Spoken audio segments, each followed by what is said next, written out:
Ming, channel Al Minangkabawi. Kali ini kita akan membahas tentang Rocky Gerung, salam akal sehat, bikin geger kampus Unan. Rocky Gerung mendatangi kampus Unan di pagi hari ini dengan tujuan memberikan kuliah umum untuk semuanya. Salam akal sehat. Dilanjutkan ya guys, jangan lupa subscribe, like, comment, and share ya.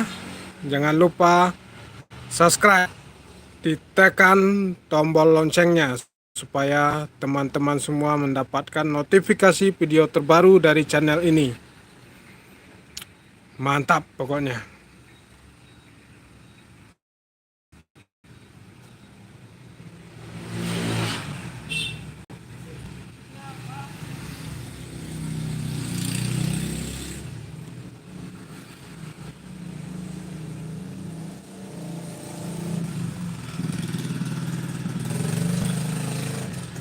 Acara berlangsung. Terima kasih kepada Bapak Wakil Gubernur Bapak Fasko Ruseimi ST Sultan Nagari Sati dan Bapak Wakil Rektor 4 Bapak Profesor Dr. Henmaidi ST MM SC. Dimohon menuju pintu utama untuk dapat menyambut narasumber kita, Bapak Rocky Gerung.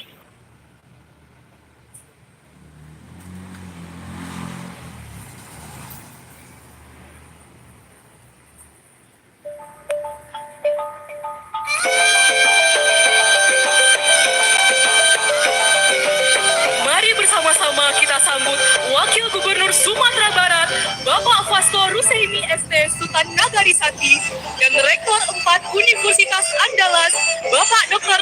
Henmaidi ST MM SC.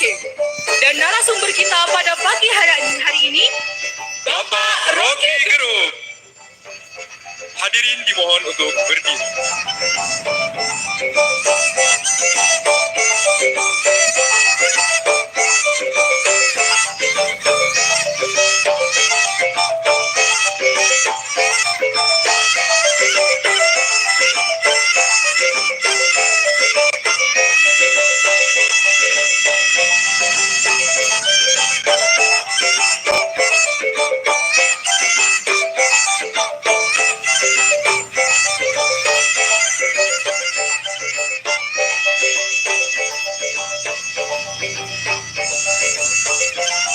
Hadirin dimohon untuk duduk kembali.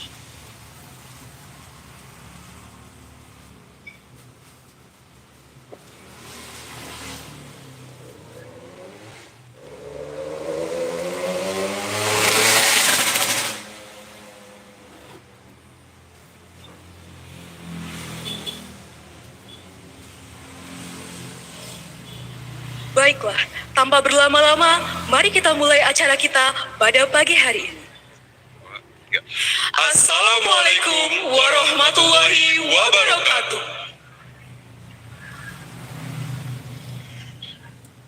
Selamat pagi dan salam sejahtera bagi kita semua.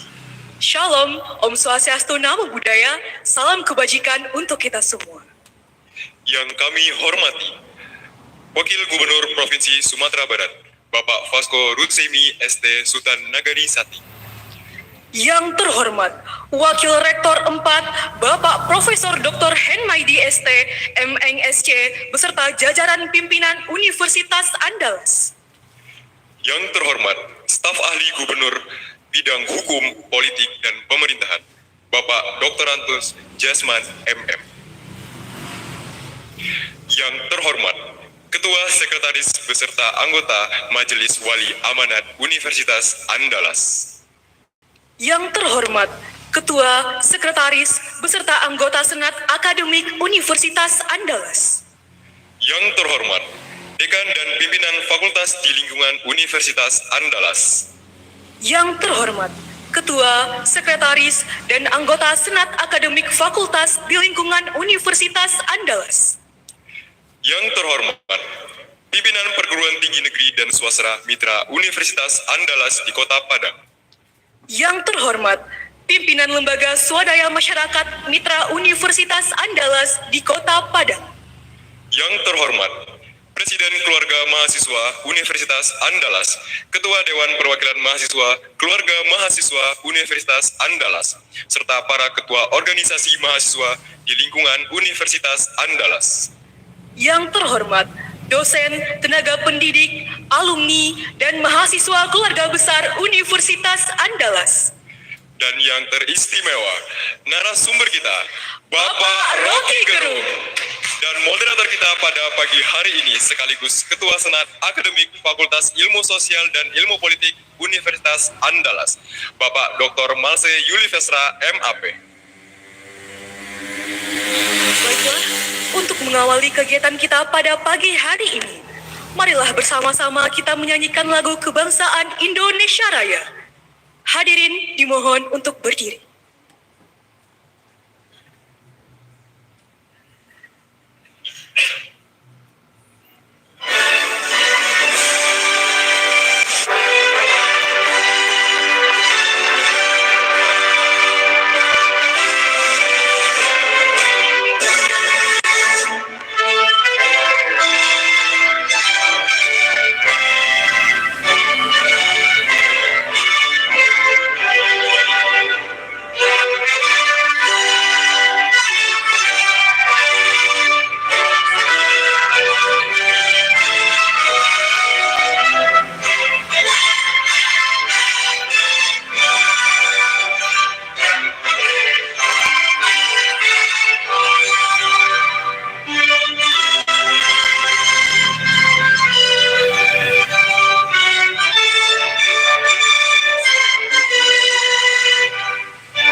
Hadirin dimohon untuk duduk kembali.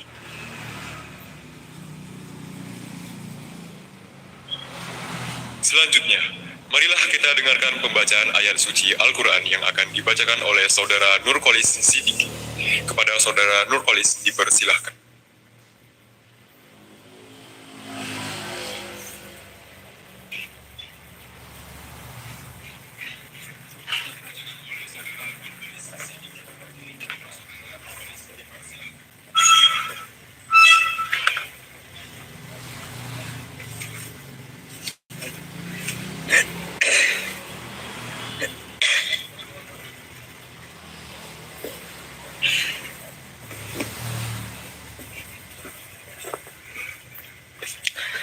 Assalamualaikum warahmatullahi wabarakatuh.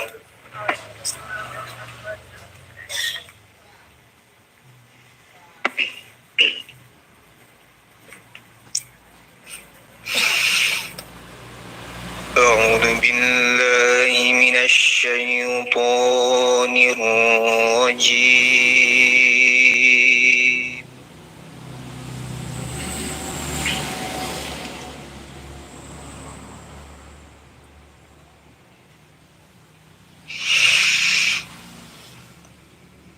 Bismillahirrahmanirrahim.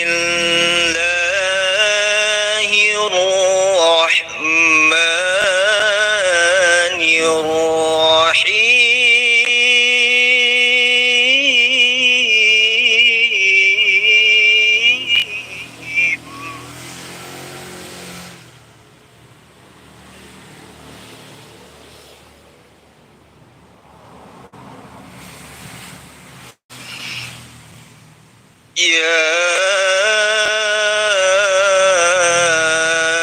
أيها الذين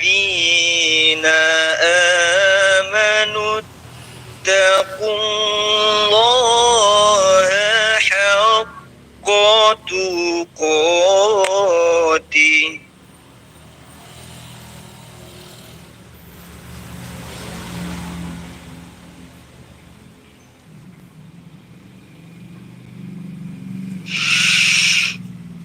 ولا تموتن إلا وأنتم مسلمون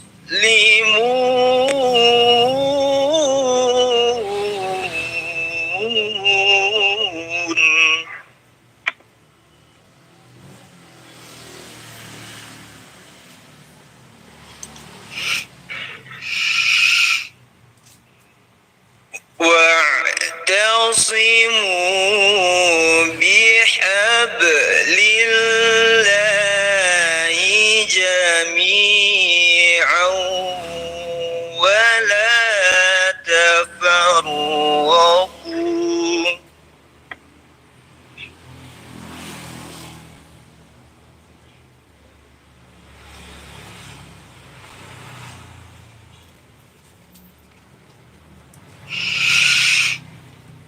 واذكروا نعمة الله عليكم إذ كنتم أعداء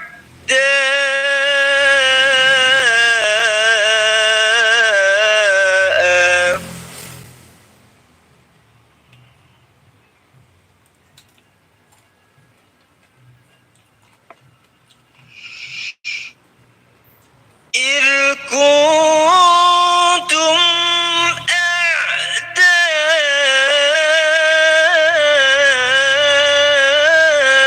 أعداء فألف بين قلوبكم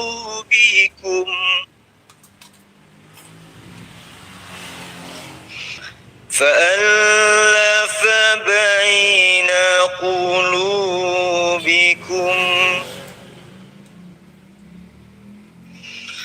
فألف بين قلوبكم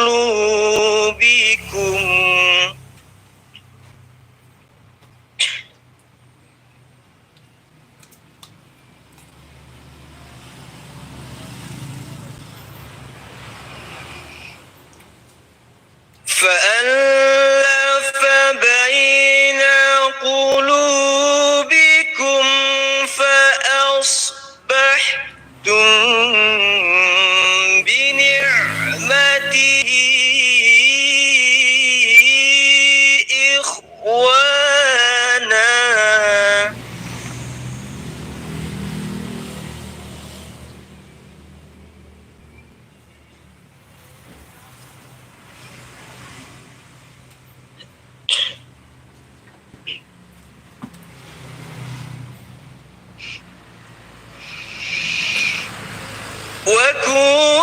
وكنتم على شفا حفرة من النار فأنقذكم منها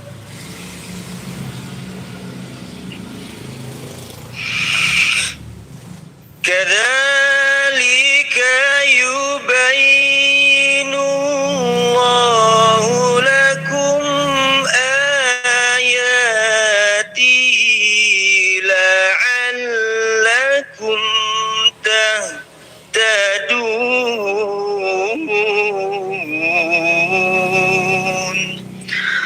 صدق الله العظيم. Assalamualaikum warahmatullahi wabarakatuh.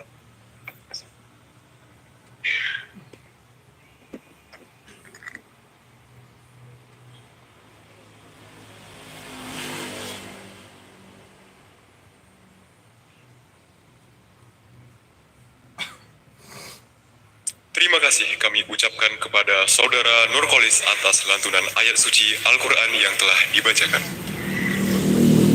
Agar acara kita pada pagi hari ini mendapatkan keberkahan dan kelancaran dari Tuhan Yang Maha Esa, marilah bersama kita membaca doa yang akan dipimpin oleh Saudara Fauzan Triandra.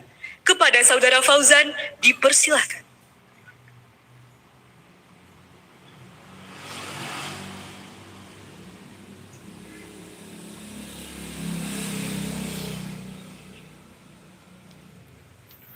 Assalamualaikum warahmatullahi wabarakatuh. Marilah kita bersama-sama mengangkatkan tangan dan bermunajat kepada Tuhan. Na'udzubillahi minasyaitonir rajim. Bismillahirrahmanirrahim. Alhamdulillahi rabbil alamin. Wassalatu wassalamu ala asrafil anbiya'i wal mursalin. Sayyidina Muhammadin wa ala alihi wa sahbihi ajma'in. Allahumma iftah lana abwabal ilmi wal hikmah wa nawwir qulubana binuril hidayah waj'alna mina alladhina yastami'una al-qawla fayattabi'una ahsana. Allahumma ja'al hadzal majlisa ilmin wa barakah wanfa'na bima nasma'una wa yata'allam warzuqna al-ikhlasa wal adab fi talabil ilmi. Allahumma ja'alna mina as-sadiqin alladhina yahfazuna al-amanah wa ya'maluna bil akhlaqil karimah fi al-haya fil akademiyah. Allahumma barik fi da'ifina al-karim waj'al kalamahu nuran wa hudan wa fatan lil uqul. Dengan nama Allah yang Maha Pengasih lagi Maha Penyayang, segala puji bagi Allah, salawat dan salam kepada Nabi Muhammad beserta keluarga dan sahabatnya. Ya Allah, bukakanlah kami pintu ilmu dan hikmah, terangilah hati kami dengan cahaya petunjuk-Mu, dan jadikan kami orang yang mengikuti kebaikan dari setiap ilmu. Jadikan majelis ini penuh keberkahan dan manfaat. Anugerahkan keikhlasan dan adab dalam menuntut ilmu. Ya Allah, jadikan kami insan akademik yang jujur, menjaga amanah dan berakhlak mulia dalam kehidupan akademik. Berkahilah narasumber kami, jadikan ucapannya sebagai cahaya dan petunjuk. Rabbana atina fid dunya hasanah wa fil akhirati hasanah wa qina adzabannar. Berikanlah kami kebaikan di dunia dan akhirat, serta lindungilah kami dari siksa api neraka. Segala puji bagi Allah, Tuhan semesta alam. Walhamdulillahi rabbil alamin. Assalamualaikum warahmatullahi wabarakatuh.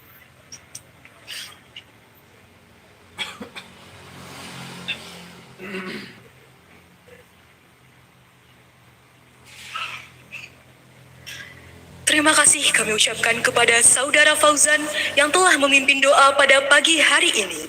Semoga acara kita dapat berlangsung dengan lancar. Amin ya Rabbal Alamin.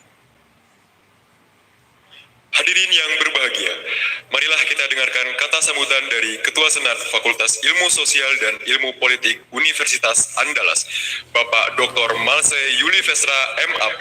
Kepada Bapak, waktu dan tempat kami persilahkan.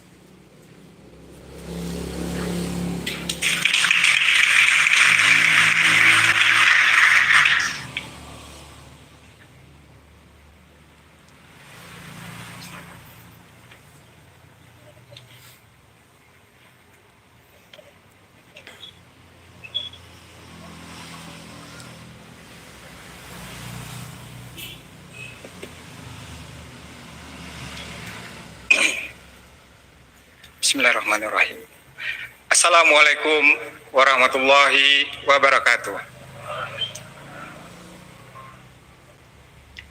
Alhamdulillahi rabbil alamin. Arsala rasulahu bil huda wa dinil haq liyuzhirahu ala dini kulli wa kafa billahi syahida. Asyhadu la ilaha illallah wahdahu la syarikalah wa asyhadu anna Muhammadan abduhu wa rasuluhu la nabiyya ba'da. Allahumma salli ala Sayyidina Muhammad wa ala ali Sayyidina Muhammad. Puji syukur kepada Allah Subhanahu wa taala berkat rahmat dan karunia-Nya kita bisa berkumpul di ruangan ini dalam kondisi sehat walafiat. Salawat beriring salam tidak lupa kita sampaikan kepada junjungan kita Nabi besar Muhammad sallallahu alaihi wasallam dengan lafaz Allahumma shalli ala sayyidina Muhammad wa ala ali sayyidina Muhammad. Yang saya hormati Bapak Gubernur yang dalam hal ini diwakilkan oleh Wakil Gubernur kita, yaitu Bapak Fasko, selamat datang, dan didampingi oleh Bapak Jasman sebagai staf ahli bidang hukum, politik, dan pemerintahan. Yang saya hormati Bapak Rektor Universitas Andalas yang dalam hal ini diwakili oleh Profesor Henmaidi yang didampingi oleh Bapak Edi Nurzetra sebagai Sekretaris Universitas. Terima kasih sudah datang Bapak. Yang saya hormati Ketua MWA beserta anggota.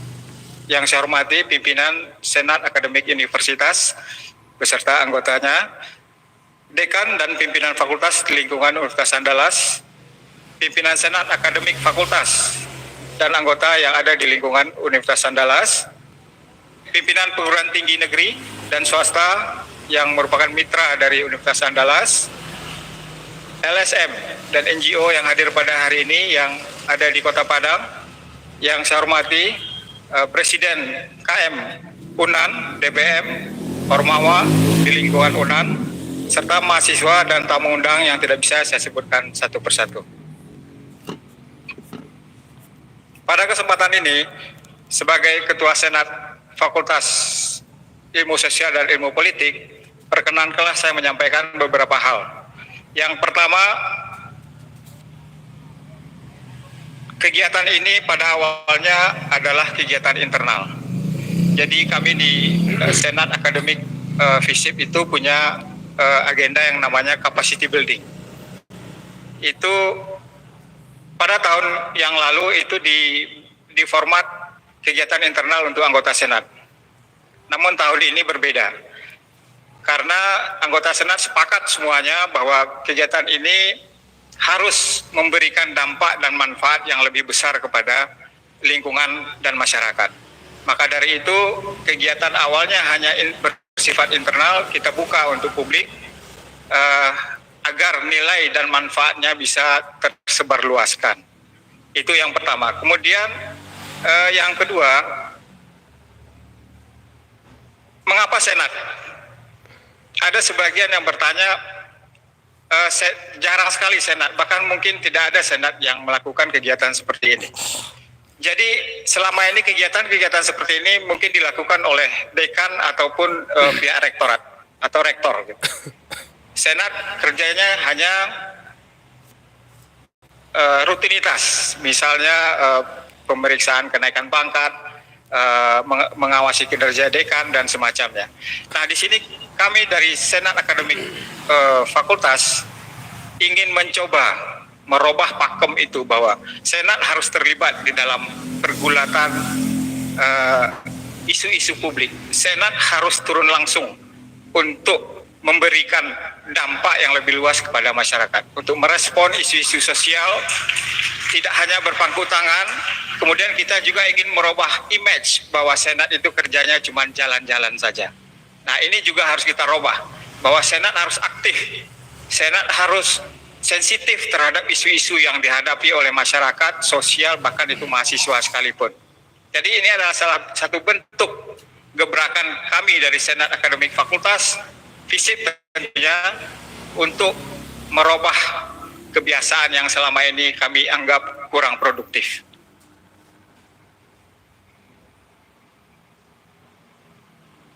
Dengan terlibat aktif di dalam dialektika di ruang-ruang publik seperti ini, maka eksistensi Senat akan semakin nampak dan bisa membuat sejarah di dalam aktivitas akademik yang ada. Pemilihan sosok Bapak atau Bung Rocky Gerung sebagai salah satu pemateri dalam kuliah ini kami rasa cukup tepat, mengingat isu dan permasalahan yang terjadi di dunia akademik hari ini, maka pendekatan filsafat, etika dan moral ini sangat cocok untuk kita dalami dan kita pelajari bersama.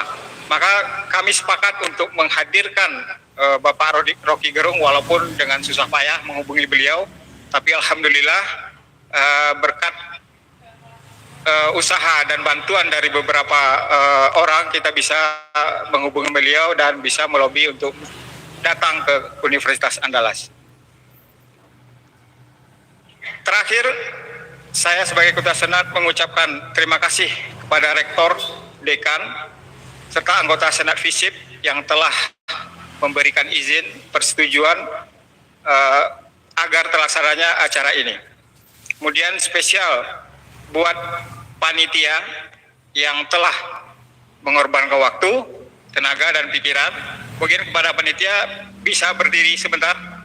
Kita kasih penghormatan dulu kepada panitia.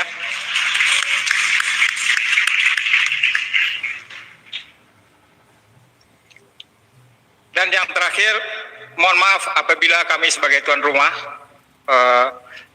ada yang kurang pantas dilihat atau kurang disapa, seharusnya disapa tidak disapa, harusnya disalami tidak disalami, atau jamuan kami kurang menyenangkan, maka kami dari tuan rumah mohon maaf yang sebesar-besarnya. Semoga kegiatan ini bisa berjalan dengan lancar dan memberikan manfaat bagi kita semua. Sebagai tandanya orang Melayu, maka tidak sah kalau tidak berpantun. Jadi nanti pimpinan kita minta berpantun, termasuk Bung Rocky juga kita minta berpantun nanti. Kalau nggak boleh pulang.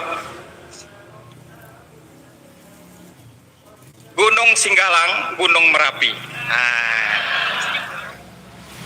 Jauh jalannya ke Gunung Kerinci. Selamat datang Bung Rocky di Ranah Minang, negeri tercinta kami.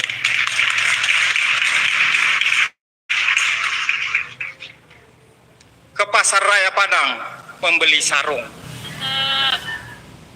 Sarung dibeli, motifnya daun talas. Selamat datang Bang Rocky Gerung di kampus kami, Universitas Andalas. Terima kasih banyak. Assalamualaikum warahmatullahi wabarakatuh.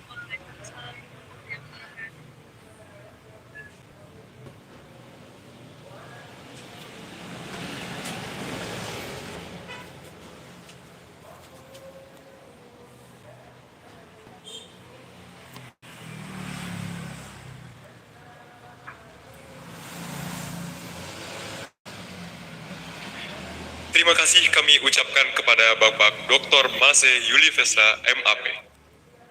Selanjutnya, marilah kita dengarkan kata sambutan dari Wakil Gubernur Provinsi Sumatera Barat, Bapak Vasco Ruseimi ST Sultan Nagarisati. Kepada Bapak, waktu dan tempat kami persilahkan.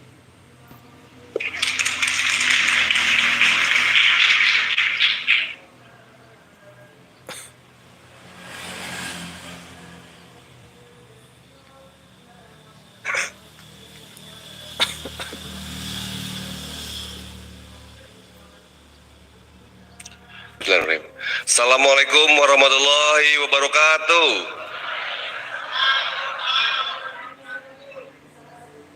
Yang saya hormati Pak Rektor yang diwakili oleh Pak Wakil Rektor 4 Prof. Dr. Henmaidi. Teknik Pak ya? Wah, satu ini kita. Tapi Bang Rocky di sini sebagai alumni FISIP, tepuk tangan dulu untuk Bang Rocky.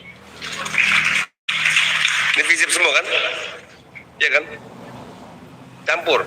Oh, untuk umum ya, tapi ini yang mengadakan Senat FISIP. Yang saya hormati, yang pasti yang kita banggakan untuk kedatangannya beberapa kali di Ranah Minang, sepertinya memang Bang Rocky ini juga mencintai Ranah Minang kita tercinta. Agak lumayan sering Bang Rocky akhir-akhir ini saya lihat ke Sumatera Barat. Yang terhormat Ketua dan jajaran Majelis Wali Amanat Universitas Andalas, Ketua Senat sekaligus moderator Dr. Malse yang mau merubah paradigma dari senat di tiap kampusnya. Jadi kalau senat dulu dianggap tukang jalan-jalan, begitu. Sekarang mudah-mudahan tidak lagi semenjak buat gebrakannya oleh Dr. Malse.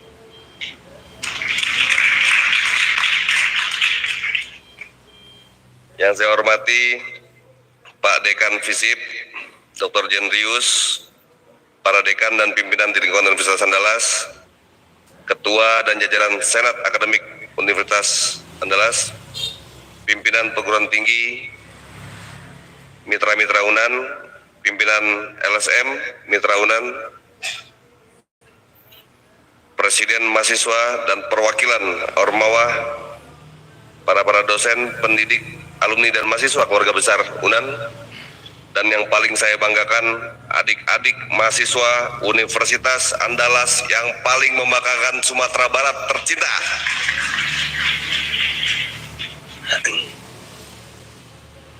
Kegiatan kali ini bersifat kuliah umum judulnya. Tapi kalau kuliah umum, nanti teman-teman, mungkin ini bukan hanya dari FISIP aja, dari seluruh fakultas yang lain juga ada, biar merasakan bagaimana rasanya dikuliahi sama Bang Rocky.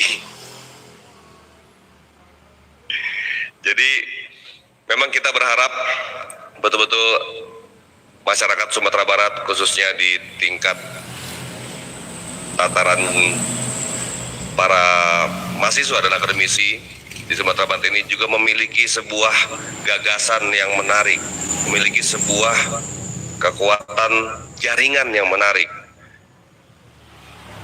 Budaya di Sumatera Barat salah satunya adalah budaya merantau, Bang Rocky.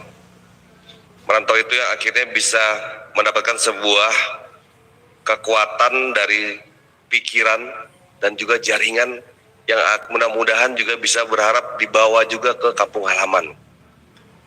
Informasi yang kita dapat di Sumatera Barat itu dalam 1 tahun ini, kalau nggak salah saya dapat dari Pak Rektor kalau nggak salah datanya, ada sekitar 20 triliun per tahun dana dari luar tuh masuk ke Sumbar.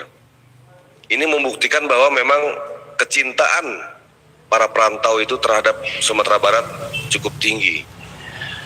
Dan mudah-mudahan di UNAN ini kan nggak hanya semua orang Sumbar ya, campur-campur ya. Ada yang dari provinsi-provinsi sekitarnya yang memang berkuliah di UNAN juga bisa merasakan Sumbar itu menjadi kampung halamannya masing-masing. Semoga dengan itu para lulusan UNAN yang sudah merasakan air dan tanahnya Sumatera Barat ini juga bisa ikut membantu kampung halaman ke depan saatnya, pada saat anak-anak di sini sudah sukses nanti ke depan. Para hadirin dan teman-teman, saya selalu setiap masuk kampus itu merasakan masa-masa saya di kampus dulu. Kebetulan saya sama Bang Rocky sama-sama berjaket kuning, tapi Bang Rocky di FISIP, kita di FT, tapi dia lebih senior jauh lebih senior dibanding kita. Beliau bahkan di levelnya kalau ke saya itu mungkin dosen levelnya, karena beliau itu membimbing salah satu teman-teman yang seangkatan saya, ya kayak Dian Sastro dan lain-lain lah. Jadi levelnya dosen.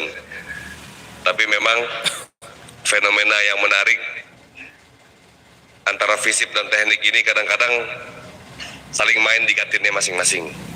Ya Bang Rocky ya. Tapi bukan buat anak cowok yang FISIP.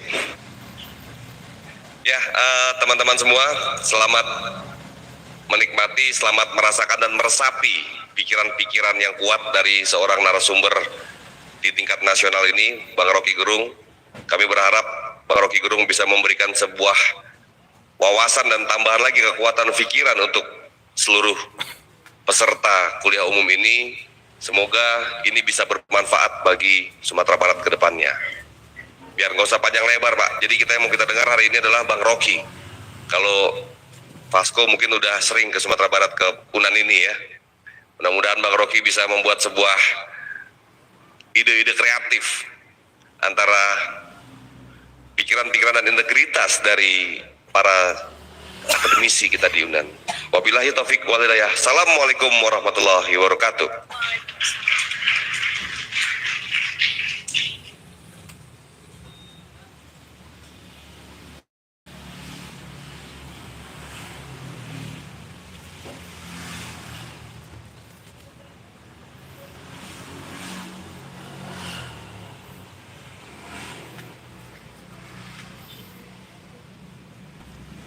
Terima kasih kami ucapkan kepada Bapak Fasko Ruseimi ST Sultan Nagarisati.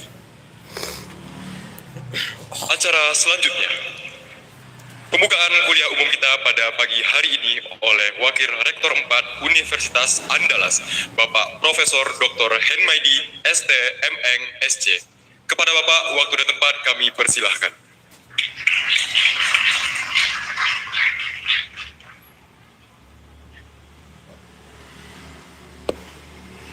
Bismillahirrahmanirrahim.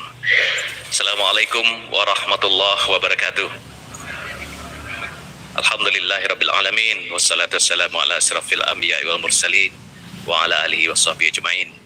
Asyhadu an la ilaha illallah wa asyhadu anna Muhammadan abduhu wa rasuluh sallallahu alaihi wasallam. Allahumma shalli ala Muhammad wa ala ali Muhammad. Manolah Bapak Fasko Sultan Nagarisati.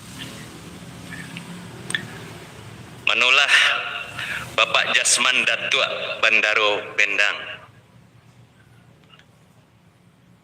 Manolah Bapak Aidinil Intan Batuah. Manolah Bapak Rocky Gerung. Malin Sampono Batuah.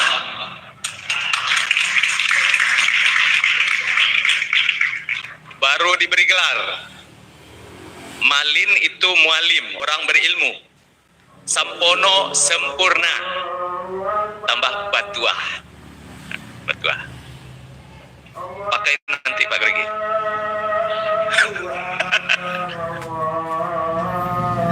Sungguh pun Bapak Surang Baduo nanambo imbau.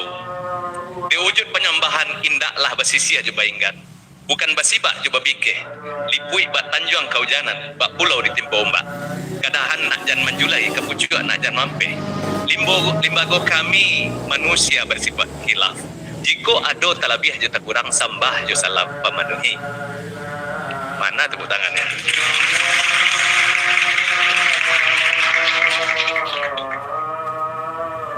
Alhamdulillah, kita bersyukur pada Allah Subhanahu wa taala dalam kesempatan ini kita hadir bersama dalam rangka acara ini mendengarkan kuliah umum untuk mendapatkan ceramah, untuk mendapatkan asupan gizi fikiran dari Bapak Rocky Gerung. Selawat dan salam untuk junjungan kita Nabi besar Muhammad sallallahu alaihi wasallam. Allahumma shalli ala Muhammad wa ala ali Muhammad. Bapak Rocky Gerung, kami berterima kasih atas kesediaan Bapak untuk datang berkunjung ke sini untuk berbagi dengan kita. Kampus Universitas Andalas ini adalah salah satu kampus tertua di luar Pulau Jawa.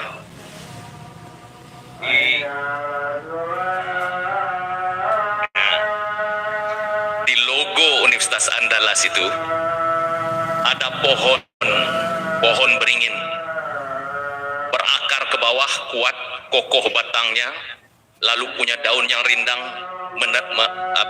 melindungi pada waktu panas dan hujan, menunjukkan keteguhan, integritas. Di situ juga ada lilin, mencerahkan, memberikan semangat, menginspirasi dengan moral dan etika. Ini adalah beban yang dititipkan oleh para pendiri kampus ini kepada kita yang ada di sini. Di bawahnya ada tulisan, yaitu untuk kejayaan bangsa. Bahwa keberadaan kampus ini bukan menghasilkan orang-orang yang kaya untuk dirinya sendiri, orang-orang yang populer untuk diri sendiri, yang intelek untuk dirinya sendiri, akan tetapi untuk kejayaan bangsa. Makan kerupuak boleh-boleh, kau batapuak kuek-kuek.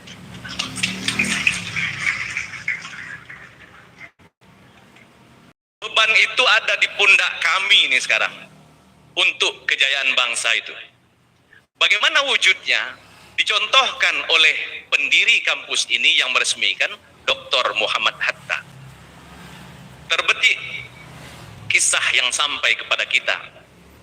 Sebagai wakil presiden, beliau mungkin suatu hari melihat-lihat majalah atau koran. Nampak di situ ada gambar sepatu beli. Ingin beliau itu untuk memiliki sepatu beli. Diguntingnya dan dijadikan itu sebagai perlambang keinginan.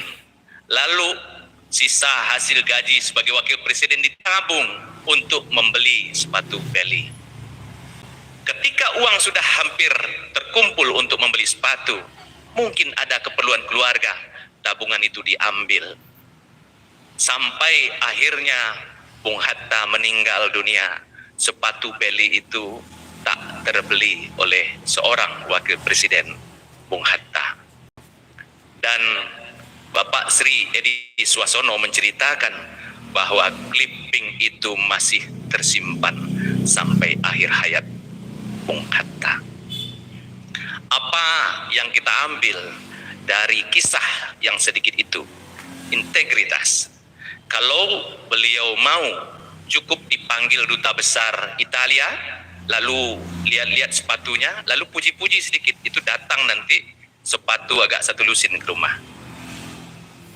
Akan tetapi beliau adalah tokoh yang memegang kejujuran dan integritas. Kita lihat tokoh yang lain. Kalaulah ada sedikit rasa egois di hati Sultan Syahrir, pada waktu Bung Karno, Bung Hatta diculik oleh para pemuda ke Rengas Dengklok, dan para pemuda datang kepada Sultan Syahrir. Syahrir, kau proklamasikan kemerdekaan, karena Soekarno Hatta tidak mau. Kalaulah ada rasa ego di dada Sultan Syahrir, maka dunia mencatat proklamator Indonesia adalah Sultan Syahrir. Akan tetapi apa jawabannya? Kemana kalian bawa Bung Hatta dan Bung Karno? Ke Rengas Dengklok. Bawa lagi ke sini. 10 orang Syahrir tidak sanggup menggantikan Soekarno Hatta. Sekali lagi, cerita ini adalah tentang integritas. Begitu putra-putri yang pernah dilahirkan dari bumi Minangkabau ini memperlihatkan sosoknya, seorang yang intelek, seorang yang agamis, dan seorang yang berintegritas. Sekarang kita bertanya, masihkah kita akan mampu menghasilkan orang-orang seperti itu? Maka beban itu ada di pundak, salah satunya pundak kita yang ada di Universitas Andalas, untuk melahirkan lagi generasi yang berintegritas, memiliki etika, moral, termasuk di dalamnya bidang akademik. Karena itu, pada hari ini kita akan mencoba menyimak asupan gizi pikiran dari Bung Rocky Gerung. Apa gelarnya tadi? Malin Sampono Batua. Ulang lagi. Malin Sampono Batua. Kita dengarkan. Kita dengarkan, kita simak, mudah-mudahan dapat membuka pikiran kita dan meneguhkan semangat kita untuk melahirkan kembali tokoh-tokoh pembaharu bangsa dari kampus ini. Terima kasih. Billahi taufiq wal hidayah. Assalamualaikum warahmatullahi wabarakatuh.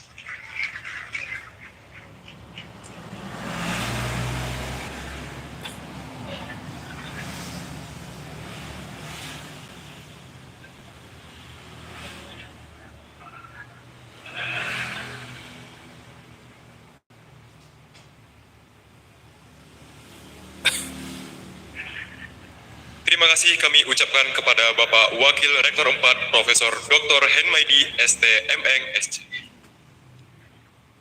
Baiklah, acara selanjutnya yaitu penampilan tari kungkungan oleh Sanggar Rimbo Api-Api. Kepada Sanggar Rimbo Api-Api dipersilahkan.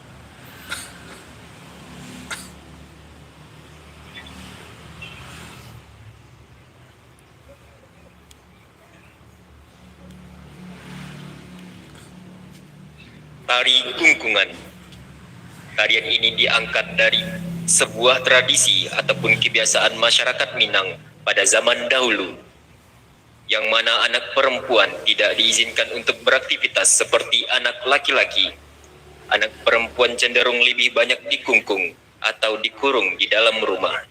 Jangankan untuk pengembangan potensi diri, minat bakat serta keahlian lain yang dimiliki, bahkan untuk urusan pendidikan pun anak perempuan juga dibatasi pada zaman dahulu. Mereka dianggap tabu jika melakukan hal-hal yang tidak sesuai dengan aturan adat yang berlaku. Dari tradisi inilah koreografer ingin menuangkan ke dalam bentuk sebuah ide garapan tari kreasi baru yang di dalamnya menggambarkan gejolak batin yang sudah bercampur aduk dengan perasaan sedih, marah, kecewa, dongkol, sakit hati terhadap ketidakadilan yang mereka rasakan sebagai anak perempuan. Gerak-gerak yang dipakai dalam tarian ini adalah pengembangan gerak-gerak tradisional yang sudah dikreasikan ke dalam bentuk gerak-gerak baru yang lebih dinamis serta bervariatif dan mengandung nilai estetika. Hadirin yang berbahagia, tari kungkungan. Selamat menyaksikan.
yola si badan diri itulah rono cerita pulamo babe tua yola si kurang tua.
Mari sekali lagi kita berikan tepuk tangan yang meriah atas penampilan yang telah diberikan. Acara selanjutnya yaitu sesi dokumentasi bersama oleh Sanggar Rimbo Api-Api dengan Bapak Rocky Gerung sebagai kenang-kenangan.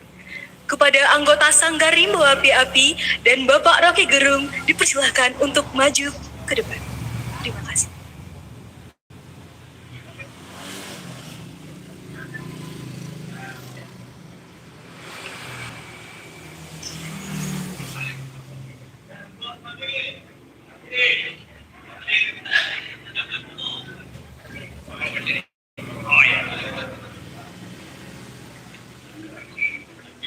Oh, di mana? Sini? Di atas.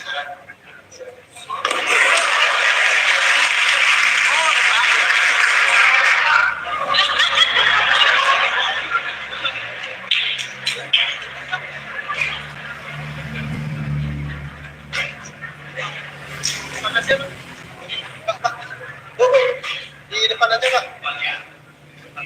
Bu, di depan ini aja. Di sini ada kursi. Di depan kursi. Oke. Nah, di depan kursi. Ya, di depan. Oke. Sini.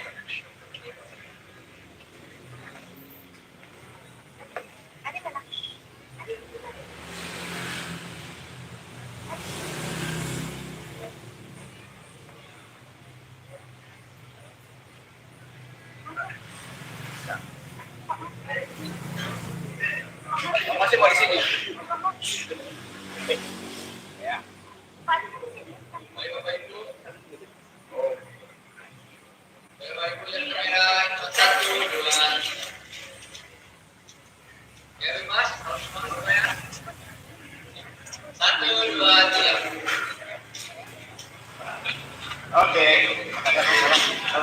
Terima kasih kepada Sanggar Rimbo Api-Api, kepada Bapak Rocky Gerung dipersilakan untuk tetap stay di panggung karena sesi selanjutnya yaitu foto bersama Wakil Gubernur, Wakil Rektor 4, Ketua Senat beserta jajaran dimohon untuk berdiri dan menghadap ke arah audiens dan membelakangi layar seperti ini. Kepada Bapak-Bapak dipersilakan untuk ke depan dan berfoto bersama.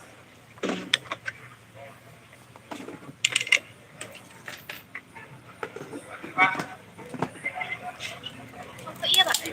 Sini ada.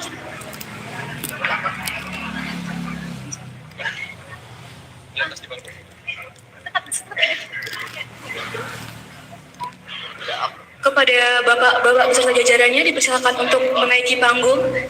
Iya, menaiki panggung, Bapak.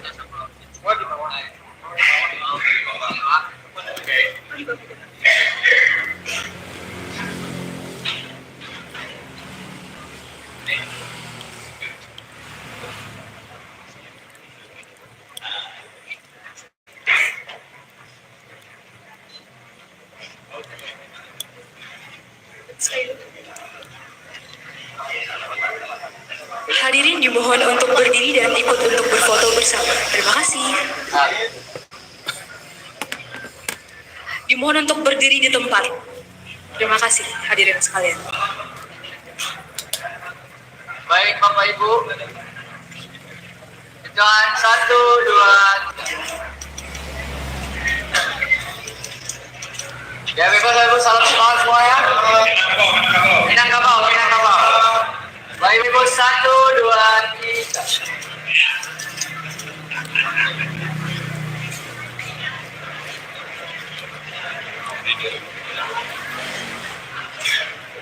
Terima kasih hadirin disilakan untuk duduk kembali.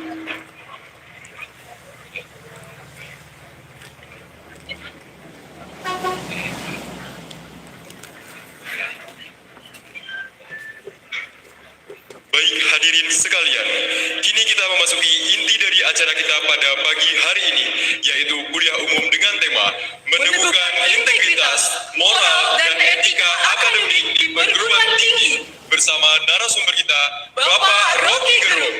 Acara ini akan dipandu langsung oleh moderator sekaligus Ketua Senat Fakultas Ilmu Sosial dan Ilmu Politik Universitas Andalas, Bapak Dr. Mase Yuli Vesra AP.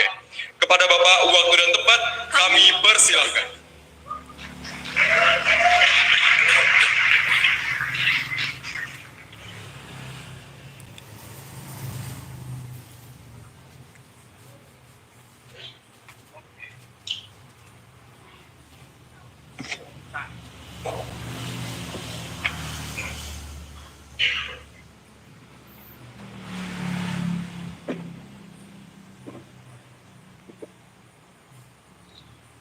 Bismillahirrahmanirrahim. Assalamualaikum warahmatullahi wabarakatuh. Jadi kita tadi sudah melakukan seremonial Pak Alwi. Ya agak lama tapi menyenangkan. Ya. Bapak Ibu semuanya dan para hadirin semuanya saya sapa dulu ini. Ini yang di tribun sini. Semangat! Mana semangatnya ini? Nggak semangat, nggak jadilah. Pulang aja lah kita lagi. Nggak semangat kayaknya ini. Yang sebelah sini, semangat! Yuk! Sebelah sana suaranya. Salam makan sehat. Sebelah sini, salam makan sehat. Kurang sehat itu namanya itu. Kurang sehat namanya itu, Rocky. Baik Bapak Ibu semuanya, tema kita hari ini adalah berintegritas, ya, meneguhkan integritas, etika dan moral akademik. Tentu ada dasar mengapa tema ini kita angkat ke publik dan menjadi pembahasan pada hari ini. Jelas kita dengar akhir-akhir ini kasus-kasus yang merebak, ya, yang sering kita lihat seputaran akademik itu sangat banyak sekali. Bahkan yang terakhir, yang terbaru itu istilah red flag, ya, ini juga menjadi penyakit yang harus segera kita obati di perguruan tinggi. Belum lagi proses-proses yang instan, kemudian serangan dari teknologi yang kita sendiri tidak siap untuk membendungnya. Baik itu secara akademik sendiri maupun secara perilaku. Nah, maka dari itu tema ini akan dikupas tuntas oleh tamu kehormatan kita, yaitu Bapak Rocky Gerung Malin Sampono Batuah. Itu gelar yang diberikan. Tapi belum sah itu, karena kerbaunya belum ada. Ya, belum sah. Jadi kita beri waktu sebebas-bebasnya kepada Bung Rocky untuk dengan gaya apapun, ya, dengan bebas saja. Gitu. Mau loncat-loncat juga boleh kayak tadi itu. Asik juga itu kayaknya itu. Jadi silakan Bu Rocky, waktu kita persilahkan untuk kuliah. Oke. Mari. Oke, istilah itu saya ambil dengan konsekuensi. Kuliah. Kuliah artinya ada pertengkaran. Dan hanya dalam pertengkaran, kejujuran itu bisa diucapkan. Kejujuran itu adalah the highest of all values. Integritas paling tinggi adalah kejujuran. Jadi saya mulai dengan, boleh saya pakai ini apa? Supaya podium, supaya satu waktu saya bisa nyalon jadi rektor sini.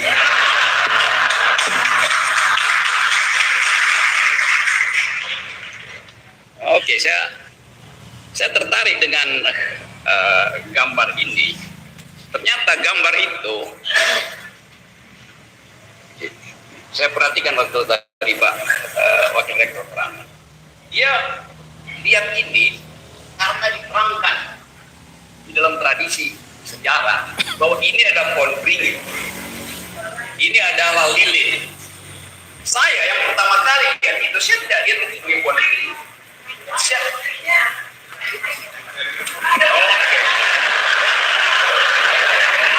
Saya pikir kalian anak muda, ternyata ada yang udah pikun nggak bisa dengar.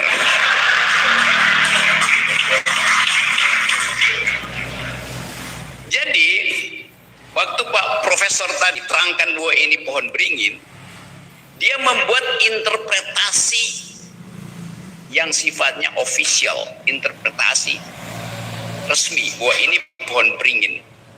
Oke, karena dia diajarkan bahkan sebelum jadi profesor bahwa masuk Andalas artinya berlindung di bawah pohon beringin.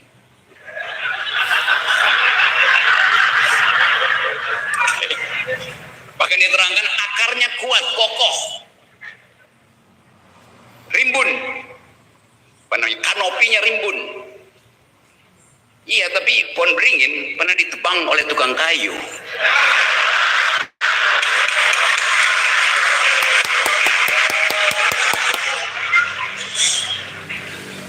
Tapi saya mau interpretasikan ini kalau saya lihat secara reverse psychology, ada dalam psikologi di sini ya, psikologi terbalik. Saya melihat ini sebagai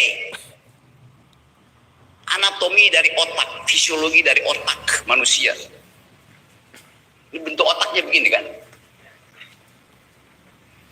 Dan ini yang ada nyala itu di bagian depan ini kita sebut dia lobus frontal, bagian depan dari otak yang memproses kecerdasan. Di bagian sini, kalau otaknya dilihat dari secara slices, ini lobus frontal, kecerdasan kita diproses di bagian frontal otak kita. Lalu bagian kuping di sini ada yang namanya hipokampus, tempat kita menyimpan memori. Jadi cukup dengan lobus frontal, cukup dengan hipokampus, negeri ini bisa dibangkitkan kembali. Jadi bukan satu kesengajaan bahwa Andalas harus memelihara lobus frontal dan melestarikan hipokampus. Lengkap ada di sini loh. Dan saya mengenal justru Sumatera Barat bukan karena saya lebih sering naik gunung daripada naik panggung. Saya udah naik gunung tadi disebut Merapi, Singgalang, apalagi yang saya naik ya, Kerinci, Gunung Talang sudah. Paling nggak 4 gunung yang saya udah naik di situ. Oh, mesti bikin pantun tentang gunung ya. Oke. Nanti aja Pak. Jangan nanti.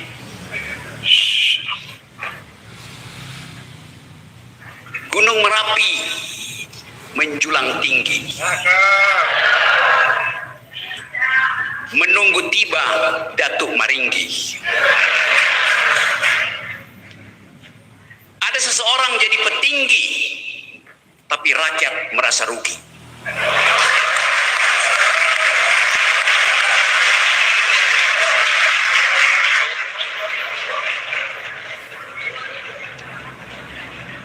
Awas, jangan viral ya. Saya melihat ke kiri bukan ke kanan.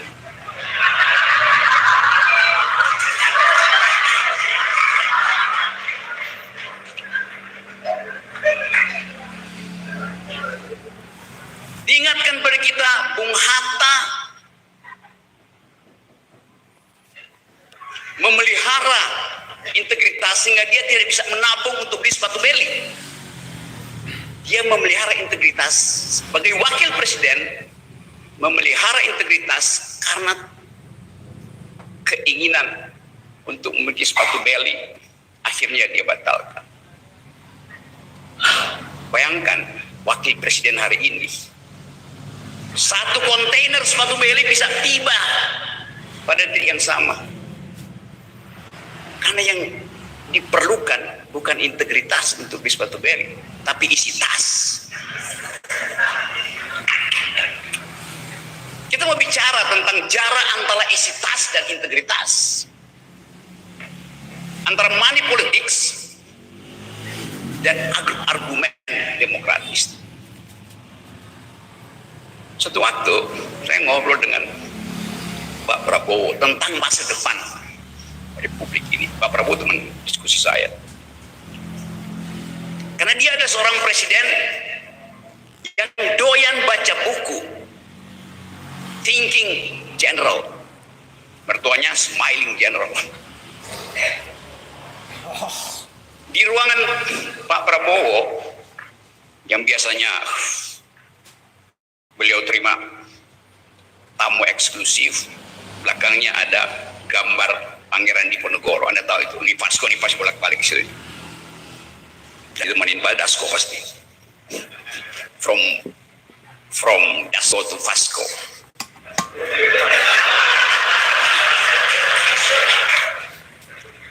Dalam satu percakapan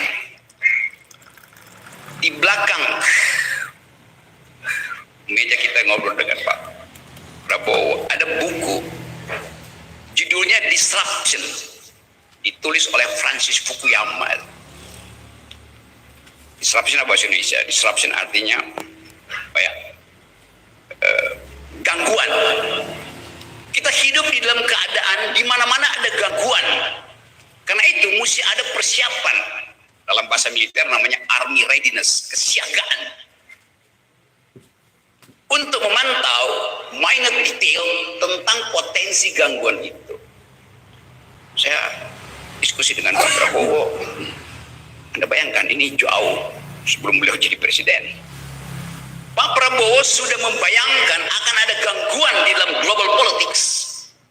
Dan karena itu harus ada persiapan logistik. Sekarang kita mungkin boleh mengerti kenapa diperlukan food estate, supaya ada ketersediaan logistik. Tentu sebagai seorang militer, dia berupaya untuk melakukan prediksi. Akankah terjadi Perang Dunia Ketiga? Waktu itu beliau sudah mengindikasikan akan ada realignment global politics. Jadi buat saya, seorang leader itu harus mampu melihat arah yang memungkinkan ketika kita ada dalam keadaan darurat, kita tetap tidak kehilangan kompas. Dan universitas ditugaskan untuk menjaga kompas itu yang diucapkan tadi oleh Pak Prof. Beban itu ada pada saudara-saudara, ada pada kita sebagai the thinking community. Kita ingin aktifkan satu perspektif yang disebut integritas, moral, etc. Tapi pertanyaannya basisnya apa? Separuh dari pikiran negeri ini berbasis pada pengetahuan awal the Minang's intellectuals, yang bahkan sebelum kemerdekaan orang Minang itu bukan sekedar merantau ke Jawa, merantau sampai Rusia, merantau sampai Hong Kong, merantau sampai Jepang.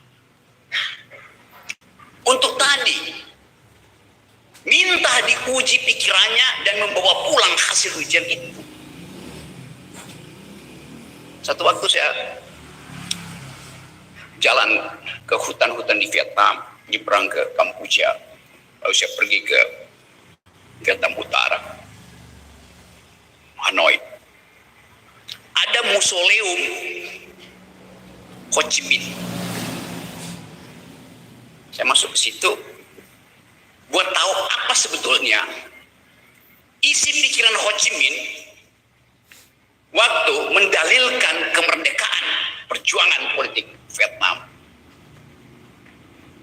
Mulai melawan tahun 50-an, melawan Prancis, tahun 70-an melawan Amerika, dan akhirnya Vietnam menjadi negara dengan integritas yang kita anggap sampai sekarang sangat kuat. Di samping museum itu ada semacam perpustakaan kecil di situ.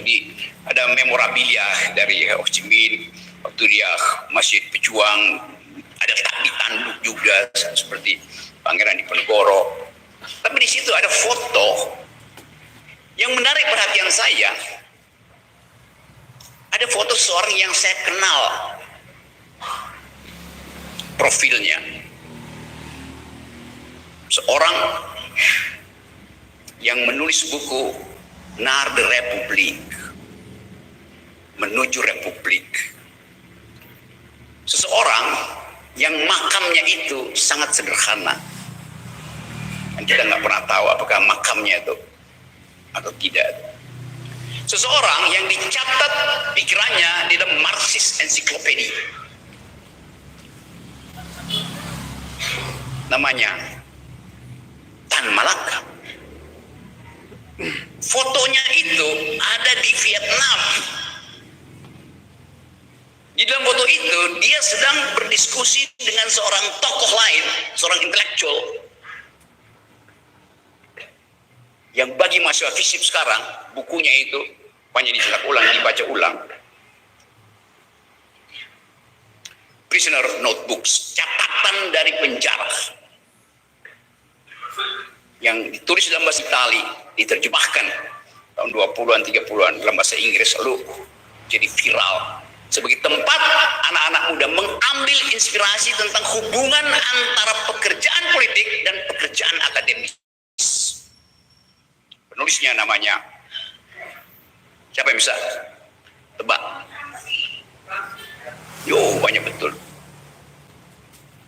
Antonio Gramsci,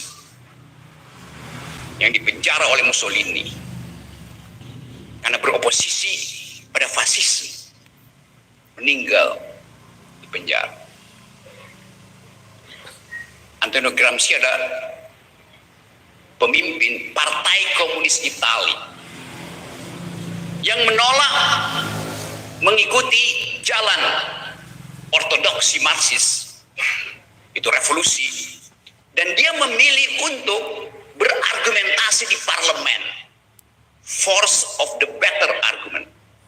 Karena bagi Antonio Gramsci, seorang intelektual itu harus memenangkan perdebatan akademis di parlemen untuk memperoleh legitimasi pertama kali dari kalangan intelektual. Karena bagi Gramsci, politik itu adalah urusan kaum intelektual. Dari awal kata politik dibuat oleh Aristotle misalnya, politik adalah strategi untuk mendistribusikan keadilan, bukan untuk menghasilkan keadilan, tapi mendistribusikan. Artinya keadilan itu sudah ada di bumi, diberi oleh alam semesta, tinggal cara mendistribusikannya yang harus just, adil. Nah, kita punya Pancasila tuh, yang kita sebut sebagai kompilasi dari pikiran dunia. Pancasila itu tidak berasal dari Indonesia, tapi dikompilasi oleh Bung Karno berdasarkan jumlah dan kualitas pikiran dunia. Jadi sebetulnya kampus punya modal untuk menghasilkan kembali pikiran yang bermutu, karena Andalas bisa mengandalkan pikirannya pada the founding parents kita. Separuh dari founding parents kita datang dari Tanah Minang.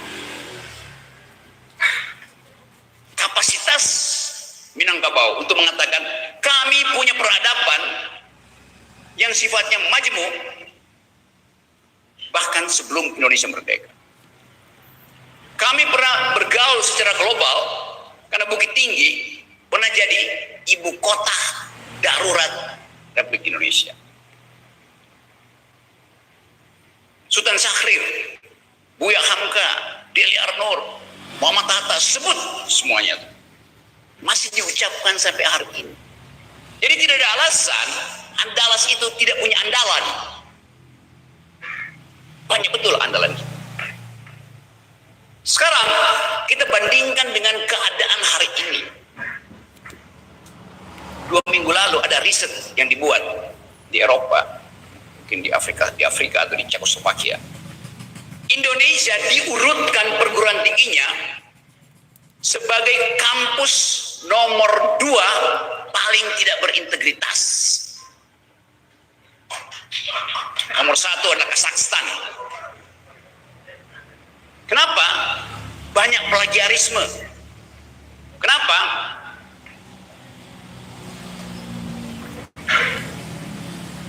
Berupaya untuk menyogok editor supaya artikelnya dipublish, padahal sebetulnya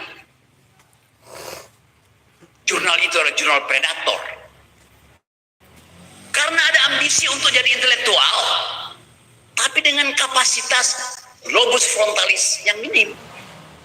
Mau ngapain? Maksa jadi pemikir. Tapi bahkan membaca, coba misalnya kita tanya pada Pak Wapres,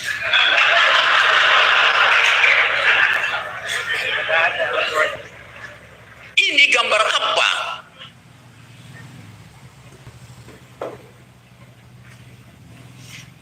Oh, itu gambar jalan-jalan di kota Solo. Memang kota Solo itu didesain oleh arsitek Belanda sehingga dia itu rapi topografinya. Ya karena beliau pernah jadi wali kota, pasti asosiasinya itu jalan-jalan petah buta kota Solo. Tapi buat Vasco yang belajar tentang ilmu teknik, saya bisa pastikan dia akan sebut itu adalah PCB, yang belajar elektro, printed circuit board. Di dalamnya ada chips komputer. Ada yang pernah belajar di Fakultas Teknik, apa namanya, tempat disimpannya memori motherboard komputer bentuknya begini, PCB. Jadi kita bisa bayangkan bagaimana kita berupaya untuk mengimajinasikan sesuatu di dalam upaya untuk keluar dari rutinitas kita. Hal itu disebut sebagai jalan-jalan di kota Solo. Ya tentu Pak Gibran ada dalam rutinitas itu. Sekarang coba kita hubungkan, kenapa ada PCB di situ? Oh ya, karena ini era technological disruption, gangguan teknologi melalui artificial intelligence. Lalu integritas kita andalkan pada artificial intelligence. Semua hal bisa kita tanya di situ. Tetapi mengapa kita bertanya pada artificial intelligence setiap hari sampai yang punya cloud itu pusing setiap kali si AI ini mesti menjawab pertanyaan orang Indonesia. Dan pertanyaan dangkal semua. Akibatnya artificial intelligence tidak belajar untuk berdebat. Padahal seseorang, entah dia makhluk, entah dia teknologi, hanya mampu untuk kita kembangkan pikirannya kalau kita ajak dia duel argumen. Artificial itu tempat kita duel argumen, bukan tempat kita bertanya. Bahkan bertanya hal remeh-temeh, hal dangkal. Karena anak-anak muda kita larut di dalam FOMO, fear of missing out. Takut kalau nggak ada patron, ngikut semuanya. Lama-lama satu waktu kita akan dideteksi oleh cloud, semua jenis kedangkalan ada di Indonesia. Karena kita bertanya hal yang dangkal. Artinya metode di universitas tidak jalan. Artinya plagiarisme akan berlanjut terus. Artinya kepastian Bu Indonesia bisa jadi bonus demografi di 2045 saya pastikan gagal. Apalagi berkali-kali bonus demografi. Selama 10 tahun Presiden Jokowi mengandalkan bonus demografi dengan konsep yang ngaco. Kalian anak-anak muda, mahasiswa, pendapatan kalian di 2045 akan 30 kali lipat dari pendapatan kalian sekarang. Itu namanya bonus demografi. Tangan baru, hebat. Benar. Seandainya anak-anak muda di Vietnam, di Singapura, di Malaysia mampus kena pandemi,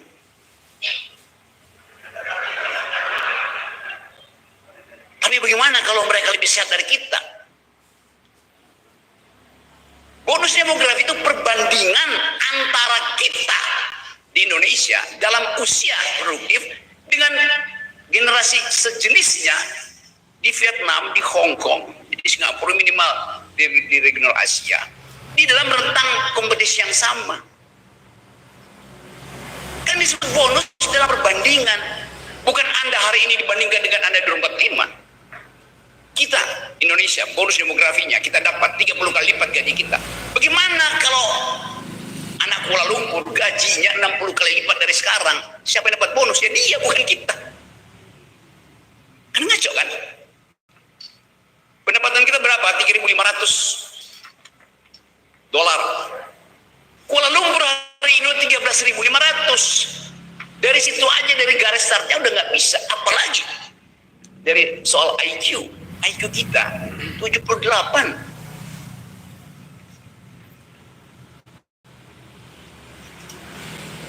IQ Singapura 105, IQ Vietnam 115. Jadi selama 10 tahun jalan pikiran tidak menjadi panjang. Yang jadi panjang adalah jalan tol.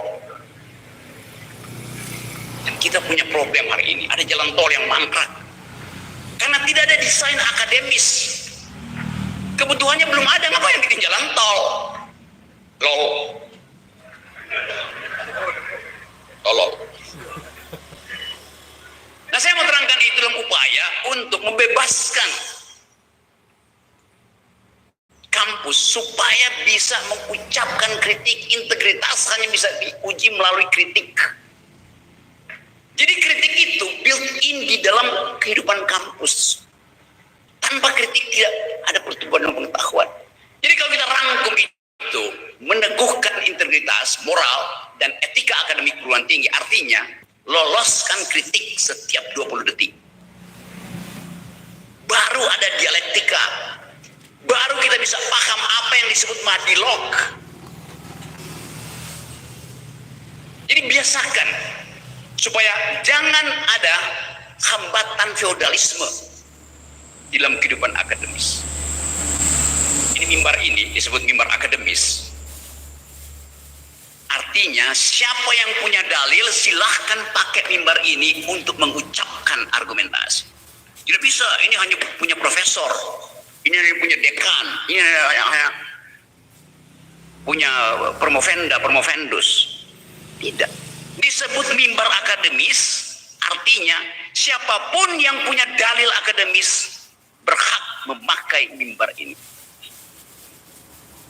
Mahasiswa semester 1 sama haknya dengan guru besar untuk memakai mimbar ini. Supaya dari awal orang bangga, saya bagian dari alma mater Nusantara, artinya saya pernah memakai mimbar ini. Dan itu yang sekarang nggak ada lagi, bahkan di dalam sistem universitas kita.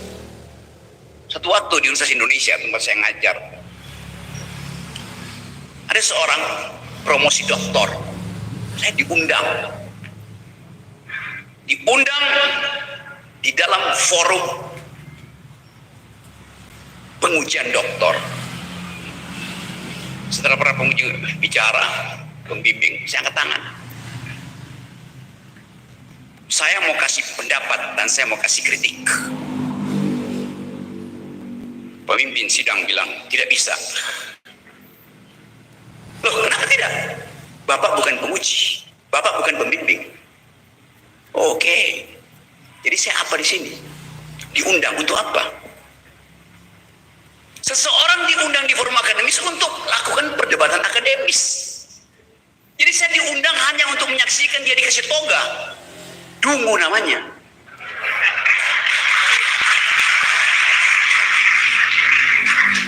Itu penyebab kenapa universitas tidak menghasilkan mutu. Karena tidak mau didebat oleh orang luar selain para penguji itu.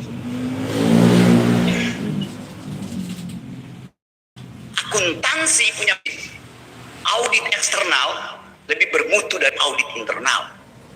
Siapa yang akuntansi? Diperlukan auditor eksternal untuk membaca neraca. Diperlukan countervailing argumen untuk menguji. Jadi kita lihat bagaimana patriarkisme masih dihidupkan di universitas. Tadi saya senang tadi. 5 perempuan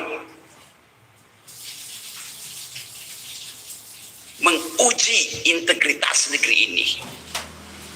Yaitu, setarakah kita sebagai warga negara? Kalau Anda perempuan, mak-mak, minta kredit ke bank, ditanya, suamimu kerja apa? Sebagai agunan jaminan, lo justru mama itu minta kredit untuk buka usaha karena suaminya pengangguran. Masa dinanyain agunannya apa? Itu cara berpikir yang patriarkis. Padahal undang-undang nggak bilang begitu. Tetapi kultur mengatakan seorang perempuan tidak mungkin berbisnis karena dia tidak belajar matematik. Harusnya laki-laki itu. Itu yang disebut sebagai patriarkisme yang diprotes tadi oleh 5 penari Minang kita. Dia bongkar penjara patriarkisme itu. Padahal data membuktikan Muhammad Yunus dapat Nobel Economics hanya karena dia bisa membuktikan bahwa bank yang dia buat, Grameen Bank di Bangladesh, kreditnya balik 90%, 98%, karena krediturnya adalah perempuan. Di situ dibuktikan bahwa kejujuran perempuan lebih andalkan oleh sistem finansial dibandingkan dengan peminjam laki-laki. Jadi konsep-konsep semacam ini yang ingin kita terangkan pada publik. Saya senang ada Pak Fasko, ada beberapa teman dari pemerintahan daerah, ada LSM, supaya kita olah integritas ini sebagai DNA dari Republik. Dari awal DNA kita adalah integritas. Tapi kemudian dicicil perlahan-lahan. Saya selalu kritik selama 10 tahun Pak Jokowi, IQ kita cuma 78. Bagaimana mau compete dengan teman lain? Karena tidak ada aktivitas untuk mempromosi Kirang. Selama Pak Jokowi berkuasa, dinding istana itu, tadi di ruang tunggu ada tulisan, sini juga pasti ada tulisan, dilarang merokok. Selama Pak Jokowi berkuasa di istana ada tulisan, dilarang berpikir. Ancam oleh undang-undang ITE. Saya ucapkan pikiran setiap hari. Akibatnya memuncak. Kesalahan saya bilang, Presiden Jokowi adalah bajingan tolol. Harusnya dilaporkan seluruh 30 laporan di semua Polda. Tapi saya pertanggungjawabkan ucapan itu. Saya tidak bilang Jokowi presidennya. Benar, serius. Laporin, semua laporin. Satu PDIP laporin. Bukan cuma PDIP, Nasdem laporin, Golkar laporin. Sekarang satu-satu kalau ketemu saya cium tangan. Kenapa? Kenapa akhirnya mereka minta maaf dan cium tangan? Karena saya Datuk Sampurno Nemtua.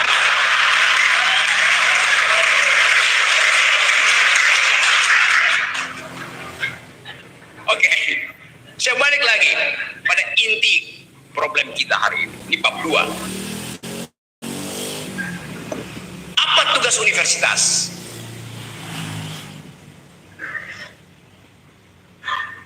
Pada bangsa ini. Tadi ada istilah bagus tadi. Siapa yang ngomong? Vasco apa siapa yang ngomong? Cahaya pengetahuan. Itulah arah negeri ini, cahaya pengetahuan. Kita ingin para rektor mampu untuk memberi arah melalui tuntunan pengetahuan. Tapi banyak rektor di Indonesia takut memberi arah dan lebih senang menerima pengarahan.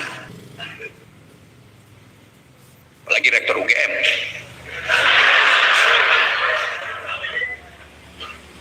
Kita ingin beritahu bahwa arah itu hanya mungkin kita pastikan koordinatnya kalau dia hasil dari perdebatan dialektika akademis. Pengarahan tidak memerlukan perdebatan karena sasaran sudah ditentukan duluan. Arah dicari bersama-sama melalui sistem demokrasi. Itu yang disebut sebagai deliberatif demokrasi. Di mana tempatnya? Di nagari. Tempat bercakap-cakap untuk menghasilkan sesuatu yang disebut arah. Setelah bercakap-cakap, para petinggi, mama, nini mama, memutuskan kalian sudah berdebat. Kami dengar itu. Sekarang proposal kami ini, wisdom kami ini, sepakat, selesai problem. Itu yang sering dikembangkan, yang kita baca dalam konteks konsep Jürgen Habermas, deliberatif demokrasi. Itu udah ada di sini, dipraktikin di sini. Arah ditentukan di dalam percakapan yang jujur. Dalam teori komunikasi disebut the ideal speech situation. Di mana semua problem dibuka di situ. Jadi dari awal Minang sudah mempraktekkan deliberatif demokrasi jauh sebelum Jürgen Habermas mempromosikan itu secara politik, filosofi, sosiologi, antropologi. Jadi ada kecambah kejujuran di negeri ini. Yang jadi pertanyaan, mengapa hal-hal yang sifatnya konseptual, abstraksi, value makin luntur diproduksi dari Minangkabau? Jawabannya, karena lebih banyak proyek masuk ke sini dan orang berebut proyek. Ada soal regulasi tadi saya diskusi. Posisi Orde Baru, semua desa itu diseragamkan oleh Undang-Undang Desa. Oke, sebagai peralatan administratif. Tetapi otonomi nilai, otonomi moral itu tidak bisa diatur oleh regulasi negara. Dia tumbuh karena persahabatan. Demokrasi yang jujur dihasilkan dari dalam hati. Dipraktekkan di nagari. Baru 100 tahun lalu diucapkan di Amerika oleh Alexis Tocqueville. Demokrasi adalah habits of the heart. Kata Tocqueville. Iya, tapi udah beratusan tahun dipraktekkan di Minangkabau. Jadi ahli Jerman itu, Jürgen Habermas, Alexis Tocqueville, ahli Amerika, tertinggal 2-3 abad tentang deliberatif demokrasi. Bung Hatta berupaya untuk mengolah itu, yang disebut sebagai demokrasi kita. Jadi kalau itu dihasilkan kembali, dijadikan sebagai mata kuliah dasar di universitas, dari SMA, maka peluang kita untuk naik kelas secara intelektual tidak lagi diledek sebagai nomor 2 di dalam soal pembohongan publik kampus oleh lembaga pemeringkat dunia. Jadi teman-teman semua, satu momentum terbuka. Presiden Prabowo menginginkan setiap manusia Indonesia tidak boleh kekurangan gizi, apalagi kekurangan protein.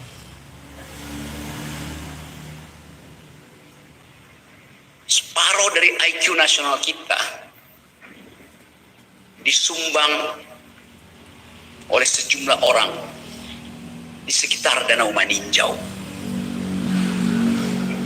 The core, creme de la creme, the core of the core dari intelektual Indonesia datang dari Danau Maninjau. Kenapa begitu? Karena di situ ada ikan bilis, sumber protein, Pak. Danau Singkarak. Karena Minang makan ikan, pikirannya bertumbuh.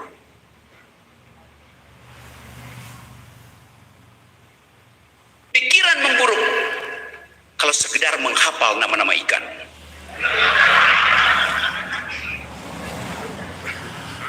Jadi teman-teman semuanya, kita ada di sini. Saya kasih pengantar ini supaya kita bisa bercakap-cakap tentang hal yang sangat mengkhawatirkan kita hari ini, yaitu pertanyaan, mengapa kampus kehilangan arah? Arah Republik ditentukan oleh isi kepala kampus, bukan oleh partai politik, bukan oleh parlemen. Jadi jadikan kampus sebagai lilin penuntun akal pikiran kita. Saya mau tafsirkan logo ini. Ada nyala lilin, penanda bahwa cahaya pikiran diperlukan untuk melawan Indonesia gelap.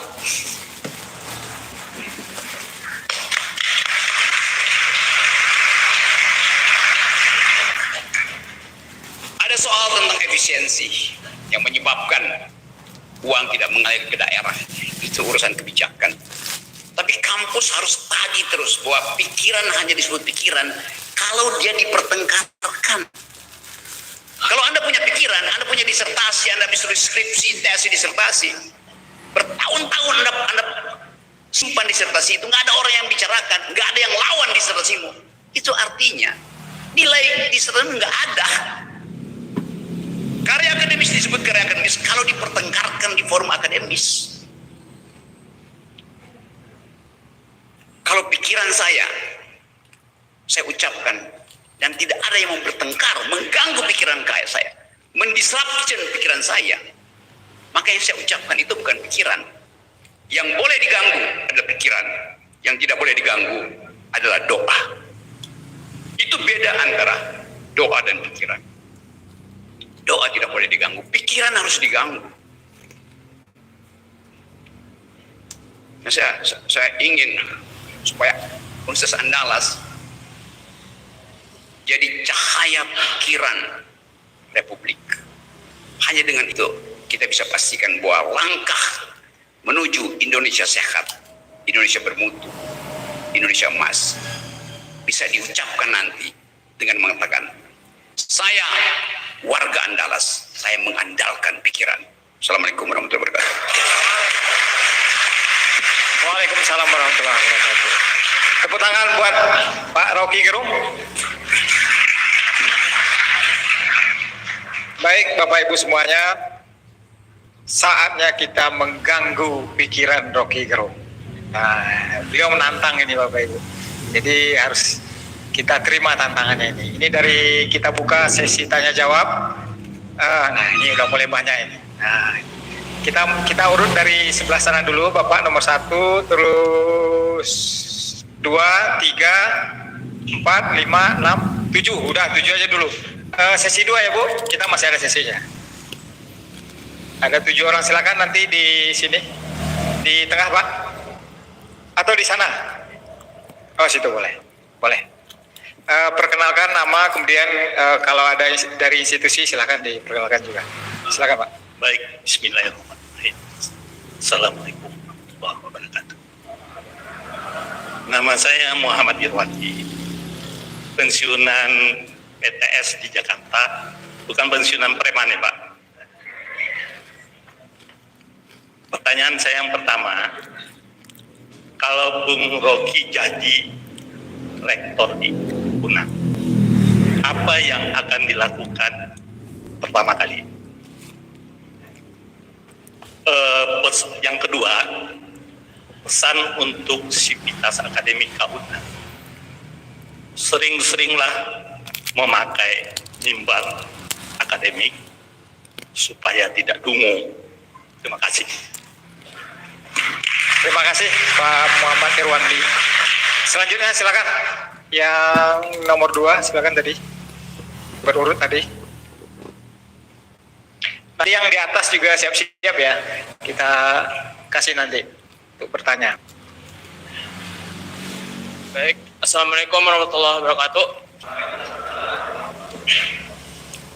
Baik, terima kasih kepada Bapak Moderator yang telah mempersilakan saya untuk bertanya di sini. Perkenalkan, nama saya Excelino Ardifa Eriksi, seorang mahasiswa dari Institut Teknologi Sumatera atau ITERA. Di sini saya ingin bertanya kepada Bapak Rocky Gerung terkait dengan kuliah umum kita pada hari ini, yaitu tentang beberapa PTN Indo di Indonesia yang terindikasi zona merah dalam RI Square atau Research Integrity Risk Index yang diterbitkan oleh American University of Beirut, yang mana 13 dari universitas terkemuka di Indonesia berada dalam indeks merah atau red flag yang telah diterbitkan oleh badan atau universitas AUB. Bahkan tiga dari universitas yang ada di indeks itu berada di dalam red flags yang sudah saya sebutkan tadi, yang mana hal ini mengindikasikan bahwa masih lemahnya integritas yang dihadirkan oleh pihak universitas terkait dengan publish jurnal Scopus ataupun yang terkait, serta dapat menjadi pertanyaan serius untuk pihak universitas terkait etika akademik yang terkesan abai dengan meloloskan jurnal-jurnal ini. Bagaimana tanggapan Bapak Rocky Gerung selaku akademisi dalam hal ini dalam menyikapi ancaman integritas, penggerusan moral, serta kebobrokan etika akademik yang terjadi belakangan ini dalam lingkup kampus? Sekian itu saja yang dapat saya pertanyakan. Terima kasih. Assalamualaikum warahmatullahi wabarakatuh. Waalaikumsalam warahmatullahi wabarakatuh. Terima kasih pertanyaannya. Lanjut yang ketiga. Siapa tadi? Yang belakang.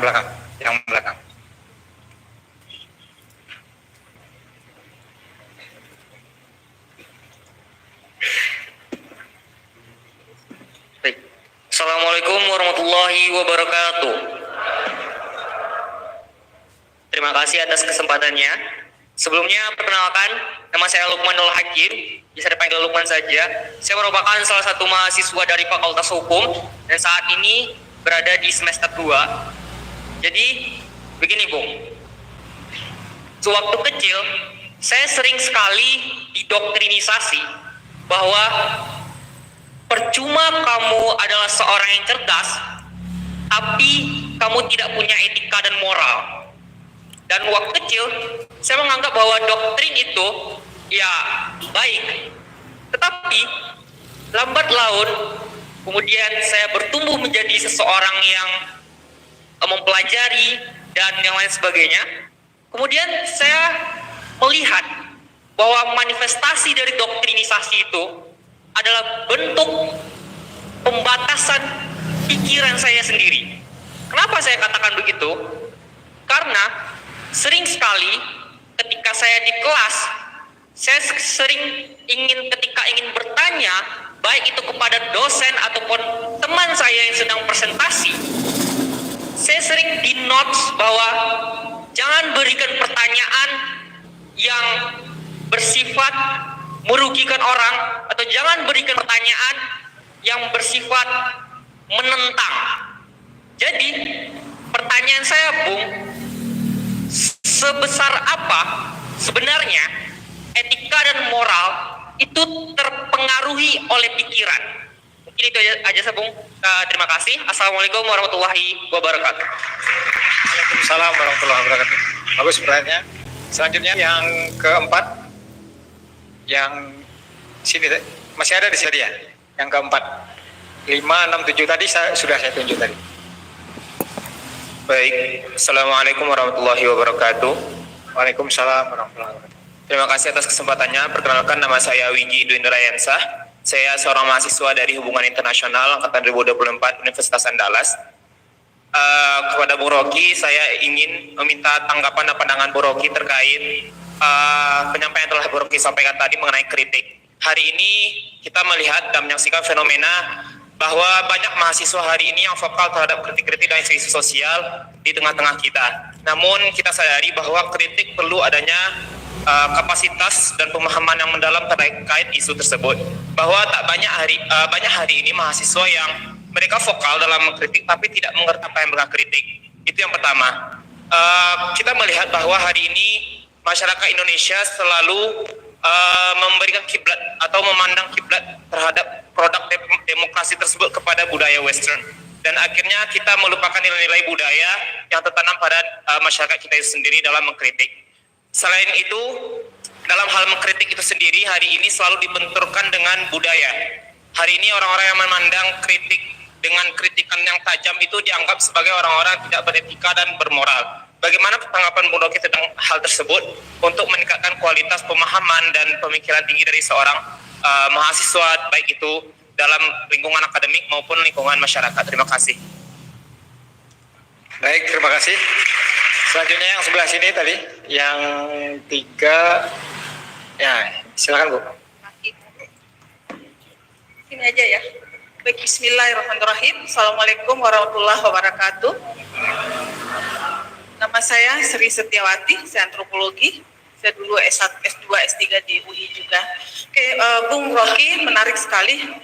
Satu hal yang pernah saya dengar statement waktu itu adalah tentang bahwa kampus adalah penjaga moral. Pernah dengar tentang itu. Ketika statement itu, hari ini bagaimana kita bisa melihat kondisi itu? Masihkah kampus itu menjadi penjaga moral? Saya mencoba menggugat suatu hal terkait dengan keberadaan LGBT. Kajian disertasi saya tentang LGBT di Minangkabau, lesbian di rumah gadang. Satu kajian sebenarnya, tadi saya menarik Bung merespon terhadap tampilan tarian, bagaimana patriarki itu terbangun. Ketika patriarki terbangun, kita bicara tentang etika, kita akan selalu dibenturkan dengan moral. Dan nilai itu di Minangkabau itu seharusnya lebih kuat karena matrilineal, tapi tidak matriarkat. Garis keturunan dari ibu, tapi tidak pengambilan keputusan dari ibu. Minangkabau musyawarah, betul. Jauh hadir musyawarah di Minangkabau. Minangkabau tidak kenal demokrasi. Minangkabau kenal musyawarah. Bule aye di mufake, bule kato di pop. Saya melihat dinamika yang terjadi ketika perempuan mulai menggugat. Ketika waktu itu bacaan tulisan dari Agus Salim jauh lebih kesetaraan gendernya dalam buku harian Neraca 1912. Bagaimana posisi perempuan Minang ketika itu hadir. Nah, yang saya coba memahami ketika perempuan mulai berbicara di ruang mekanisme sistem peranata, perempuan Minang nggak bisa hadir di balai adat. Perempuan Minang hanya diwakilkan oleh penghulunya di situ.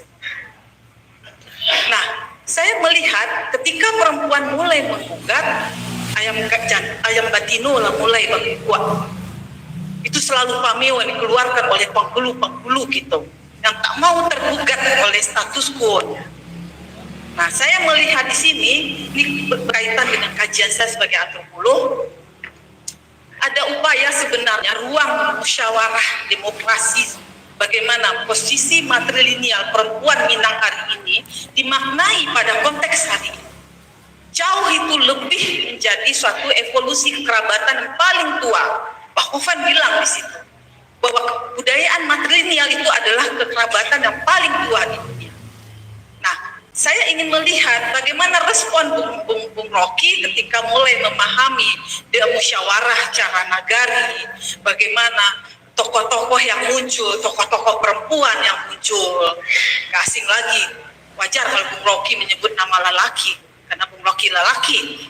Tapi tokoh perempuan mungkin Bung Rocky juga akan tahu tentang itu. Nah, saya mau melihat respon bagaimana Bung Rocky menyikapi wacana diskurs ini. Mohon maaf. Assalamualaikum warahmatullahi wabarakatuh. Waalaikumsalam.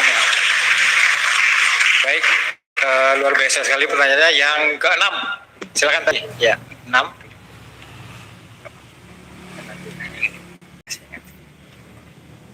Assalamualaikum warahmatullahi wabarakatuh. Waalaikumsalam warahmatullahi wabarakatuh. Terima kasih atas kesempatan yang diberikan sebelumnya. Perkenalkan, saya Adria Fatan Mahmuda, mahasiswa Fakultas Hukum Universitas Andalas yang merupakan salah satu dari 11 pemohon uji judicial review Undang-Undang ITE ke Mahkamah Konstitusi tahun sebelumnya.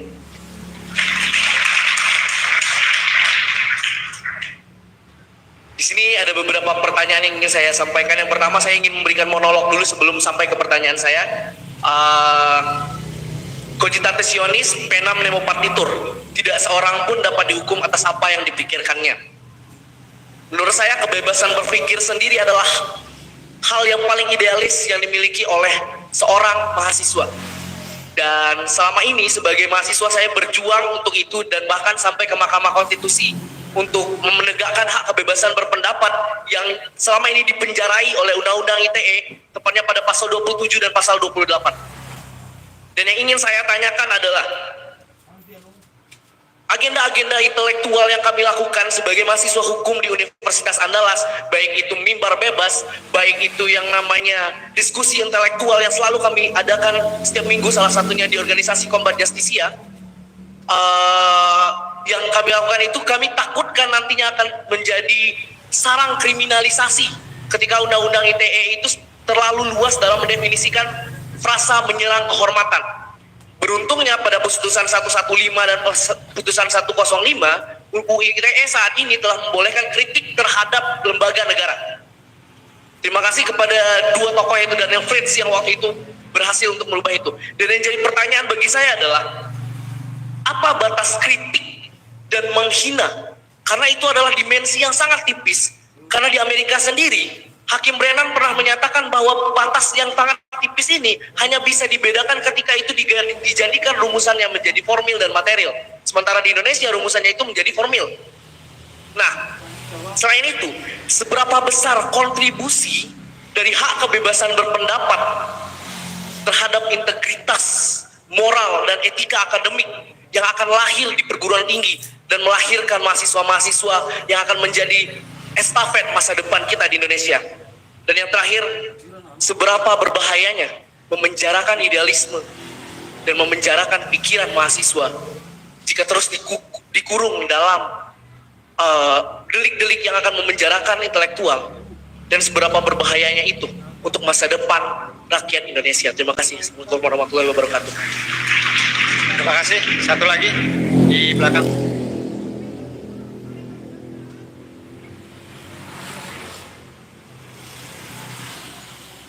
Baik.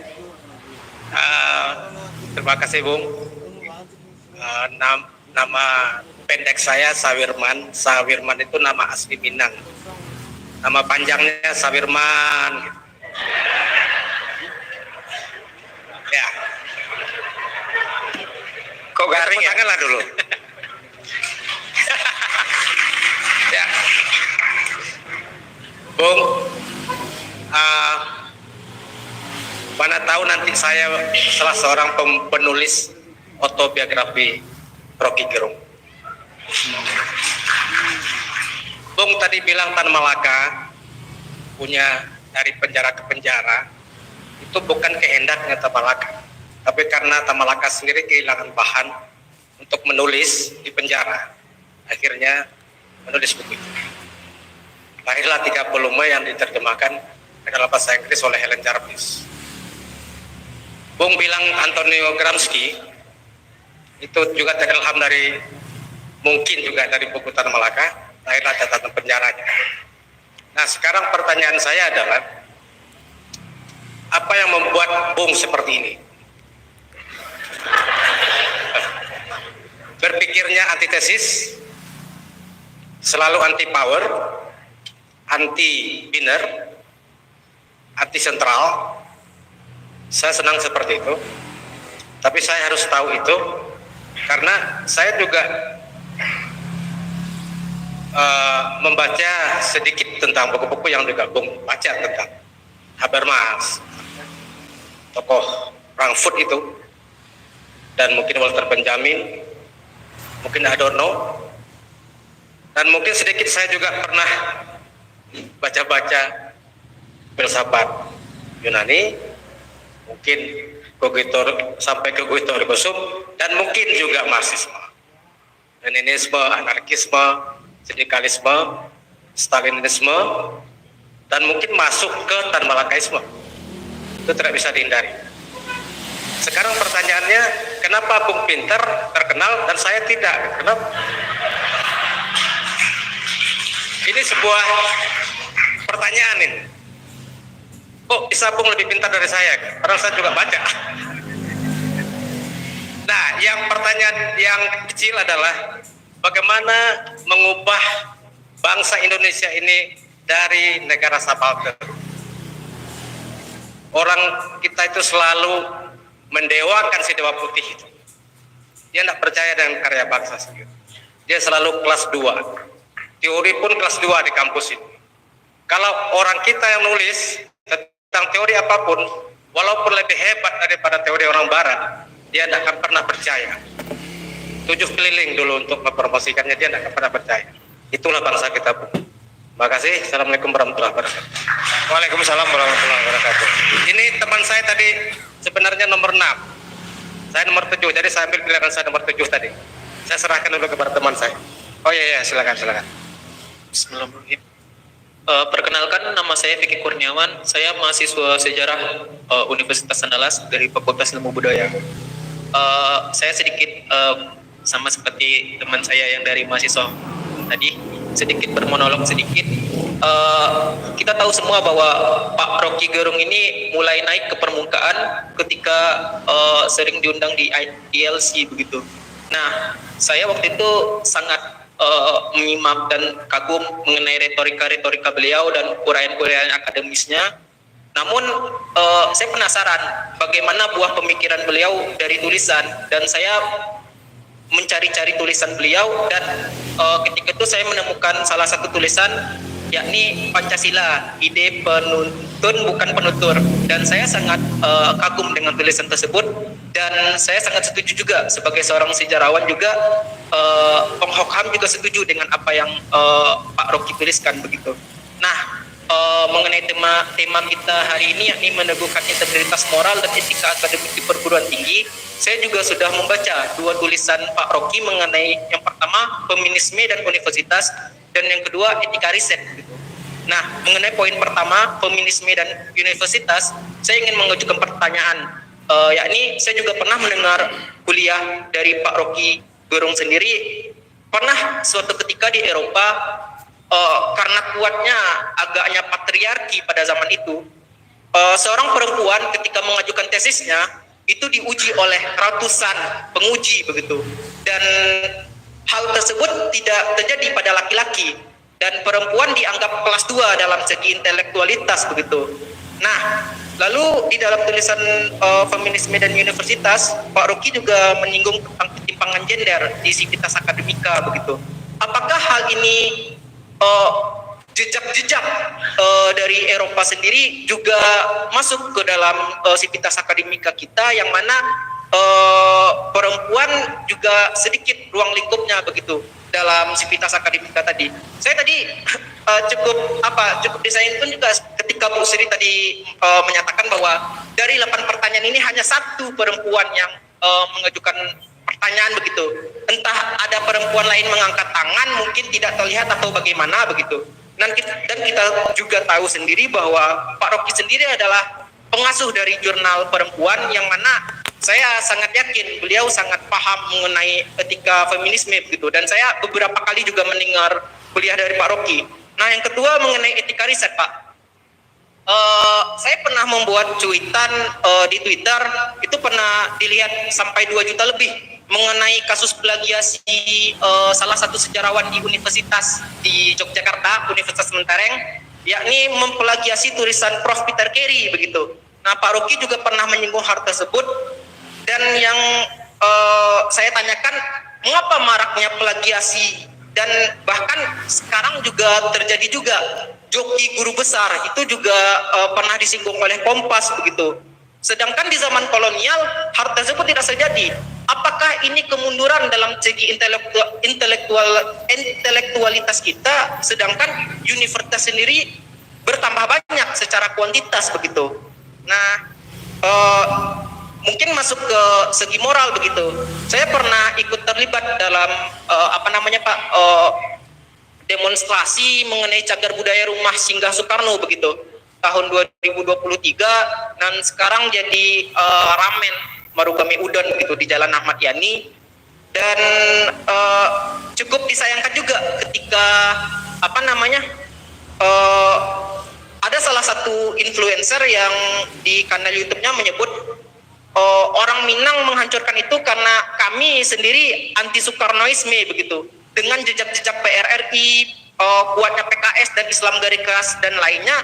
Itu sedikit menyakitkan, padahal kita semua tahu bahwa Soekarno sendiri sangat diterima di ranah Minang begitu. Fatmawati sendiri orang Minang dan anak-anaknya juga berdarah Minang begitu. Dan ada satu hal lagi mengenai itu Pak,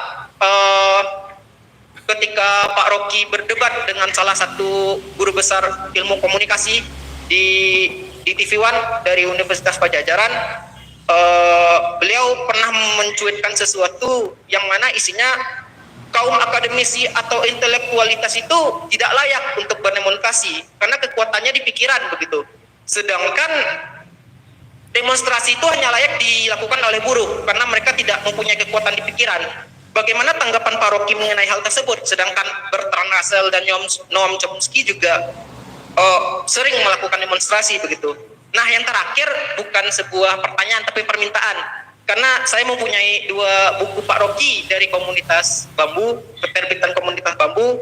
Alangkah bahagianya andaikan sebagai pembelajar saya mendapatkan tanda tangan Pak Rocky di buku tersebut. Sekian, terima kasih. Terima kasih. Baik, kita selesaikan dulu 8 pertanyaan ini, nanti kita lanjutkan. Ini banyak sekali. Nah, Pak Rocky tadi nantang, makanya banyak yang menerima tantangan Pak Rocky. Pertama itu dari Pak Muhammad Irwandi tadi, kalau Pak Rocky jadi rektor Universitas Andalas ini mau ngapain ini? Itu coba kira-kira ini. Anggap aja ini Bapak udah jadi rektor ini. Kalau saya sekarang rektor, saudara penanya tadi saya langsung kasih ijazah.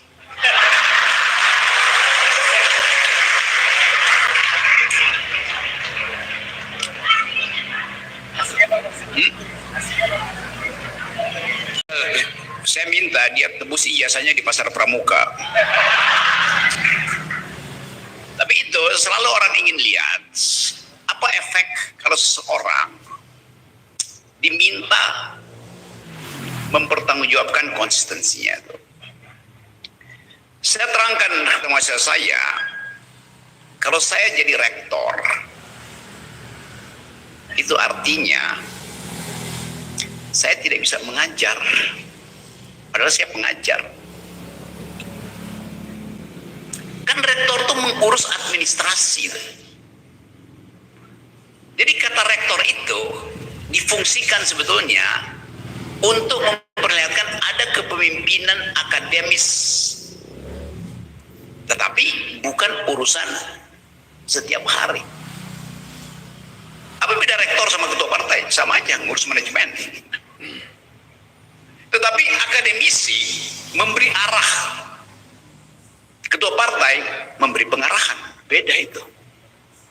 Arah diperdebatkan, pengarahan tidak boleh dibantah. Jadi rektor fungsinya adalah mengumpulkan energi untuk menghasilkan perbantahan akademis. Itu bedanya dengan ketua partai. Ketua partai nggak mungkin mengumpulkan orang untuk bantah dia tuh. Begitu ada yang mulai bantah, kirim amplop, diam. Jadi sekali lagi, suasana akademis itu dipimpin oleh rektor di dalam upaya untuk memprovokasi pikiran. Itu jadi jelas kalau saya direktor setiap hari akan ada thought provoking activities itu. Oke. Baik, terima kasih. Lanjut terkait dengan fenomena red flag kampus-kampus yang sudah dikeluarkan itu oleh salah satu lembaga yang zona merah itu. Kemudian ada juga beretika percuma cerdas tapi tidak beretika. Nah, ini kaitannya dengan tadi sejauh mana etika itu mau atau kecerdasan itu berpengaruh terhadap etika dan etika terhadap kecerdasan. Mungkin itu dulu, Bung Rocky. Oke, soal red flag, soal daftar universitas negeri bahkan yang bermutu itu yang masuk di dalam kategori berisiko itu konsekuensi dari komunitas akademik yang tidak mau mengorientasikan kurikulumnya pada pertengkaran. Kan itu kan. Jadi dari awal kalau dosen sekedar mangut-mangut, oh ya udah bagus ini, kata pengantar sudah ada. Ya ngapain nulis sesuatu kalau tidak ada ujian yang dimaksimalkan. Nah itu yang dibaca kemudian oleh sistem internasional. Bahwa mutu Indonesia itu adalah meluluskan, bukan meloloskan. Setiap hari kita tahu itu. Kan dalam sistem yang terbuka dengan mudah kita lihat, oh ini disertasinya berat. Kenapa? Karena disertasinya tuh 3 kilo. Ya tebalnya, isinya lampiran banyak betul. Tapi poinnya dalilnya apa? Menghidupkan novum di dalam liputan apa tidak? Satu karya, skripsi, tesis, disertasi, tulisan ilmiah hanya disebut ilmiah kalau dia membantah dalil sebelumnya atau membuat dalil baru. Cuman itu asesor internasional ya panjang sih, tapi dia cuma mengulas-ulas sesuatu yang ya udah semua orang udah tahu. Buat apa? Nah, itu yang saya terangkan bahwa etika di dalam kampus adalah menggeleng bukan mengangguk. Buruk Anda tidak beretika, masa menggeleng pada dosen? Harus mengangguk. Nah itu artinya kita sedang menimbun kedunguan. Etika itu adalah bahasa tubuh. Ya jelas saya hormat, tetapi begitu masuk dalam forum akademis, forum ilmiah, nggak ada etika di situ. Kalau Anda etika, Anda akan tercekat di kerongkongan untuk mengucapkan kritik. Kan begitu kita masuk ruang kampus, saya nggak lihat lagi Anda umur berapa, Anda gender apa, saya lihat pikiranmu rasional apa tidak, koheren apa tidak, logis apa tidak, kan itu. Dan tidak boleh ada kecanggungan untuk mengatakan pikiranmu salah. Kalau sopan bilang salah, oke, pikiranmu setengah benar. Ya namanya setengah benar artinya salah. Jadi kejujuran datang karena force of the better argument. Itu aja dalilnya. Apain basa-basi itu?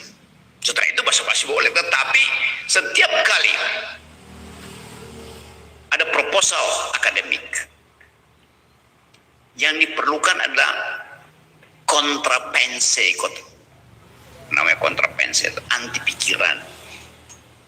Jadi antipodanya mesti dibuat. Nah, itu yang membedakan antara etik tadi dan pikiran itu. Jadi etik tidak boleh menghalangi pikiran. Di mana? Ya di dalam kehidupan akademis. Cuman itu.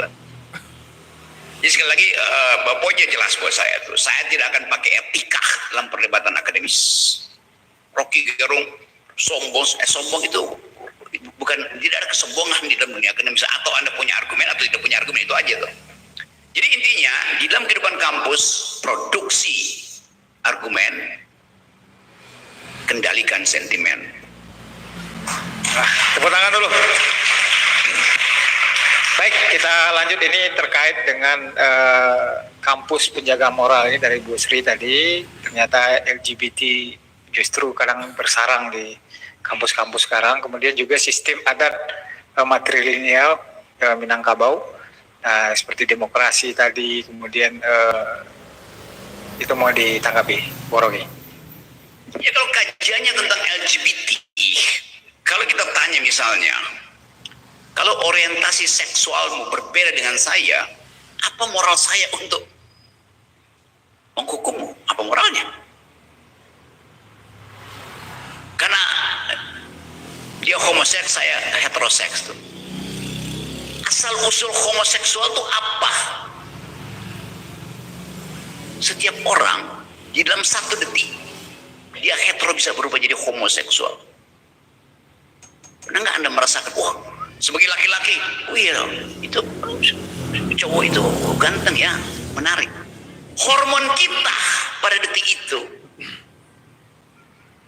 berubah jadi lebih bersifat feminin karena mengagumi laki-laki. Seorang laki-laki mengagumi laki-laki artinya hormon dia itu menjadi feminin. Berapa persennya hormon femininnya? 0,0 sekian nanomililiter. Iya, tetapi itu udah faktanya bahwa sistem hormonal kita itu di dalamnya ada keseimbangan androgini. Yang jin perempuan, yang andro laki-laki. Kan itu disebut komposisi androgennya mu itu apa? Beda dengan LGBT sebagai penanda sosial. Itu soalnya kan. Jadi mau riset apa di situ? Di dalam demokrasi, negara tidak boleh membedakan itu. Karena negara hanya berurusan dengan status warga negara. Tetapi culture matters. Local wisdom bilang nggak boleh tuh. Ya oke, kasih argumennya. Di dalam local wisdom, dia ada bagian dari komunitas. Di dalam sistem negara, dia ada warga negara. Kapan dia pindah dari local wisdom pergi pada status sebagai warga negara? Dan seringkali local wisdom itu isinya bukan wisdom tapi kingdom. Arogansi, keangkuhan. Jadi itu saya ngajar soal feminis ethics segala macam. Seorang perempuan bahkan bisa melampaui hormonnya itu. Kalau lagi tumbuh dia bisa jadi arogan, melampaui laki-laki. Namanya apa dalam psikologi? Namanya Queen Bee Syndrome. Sindrom ratu lebah. Ratu itu perempuan. Tapi pekerjaan ratu lebah itu adalah memaksa setiap hari ada buruh lebah laki-laki cari makan dan layani kebutuhan seksual dari si ratu. Dan itu dia disedot mati. Di dalam alam ada kegiatan semacam itu. Dia ratu, tapi di dalam perspektif feminis dia adalah patriark in optima forma, paling tinggi pakai. Tapi itu sistem di dalam komunitas lebah, komunitas burung merpati lain lagi tuh. Jadi kita hidup di dalam berbagai macam sistem nilai. Nah, kita nggak bisa judge itu dari segi pluralitas nilai. Masuk neraka, oke. Kalau masuk neraka, masuk surga itu bukan urusan akademis, itu urusan moral komunitas. Oke, nggak ada soal kan. Nah, yang berbahaya kalau karena keangkuhan kita labeling untuk dihukum. Pada saat itu seseorang kita jadikan subjek hukum supaya bisa dihukum justru. Kalau dia bukan subjek hukum, Anda tidak berhak untuk menghukum. Yang berhak menghukum subjek hukum adalah negara. Nah, yang berbahaya Anda memakai negara untuk menghukum warga negara. Itu ngaco. Sama seperti sekarang, Presiden Jokowi memperkarakan 5 atau 13 orang dilaporin. Di mana di dalam hukum pidana ada kepala negara memperkarakan warga negara? Ngaco. Hukum pidana itu hubungan antar subjek. Oh iya, tapi Pak Jokowi sekarang bukan lagi presiden kan, bukan kepala negara, maka dia merasa terganggu karena disebut dia palsu. Oh iya, tapi tempus delictinya itu ketika dia kepala negara. Siapa yang memeriksa kepala negara? Ya warga negara. Presiden melalui lawyernya mengatakan, apa kalian, bukankah ijazah itu adalah sesuatu yang sifatnya privat? Ya memang. Kalau dia privat, kenapa Anda bawa itu sebagai bukti untuk mendaftar di ruang publik?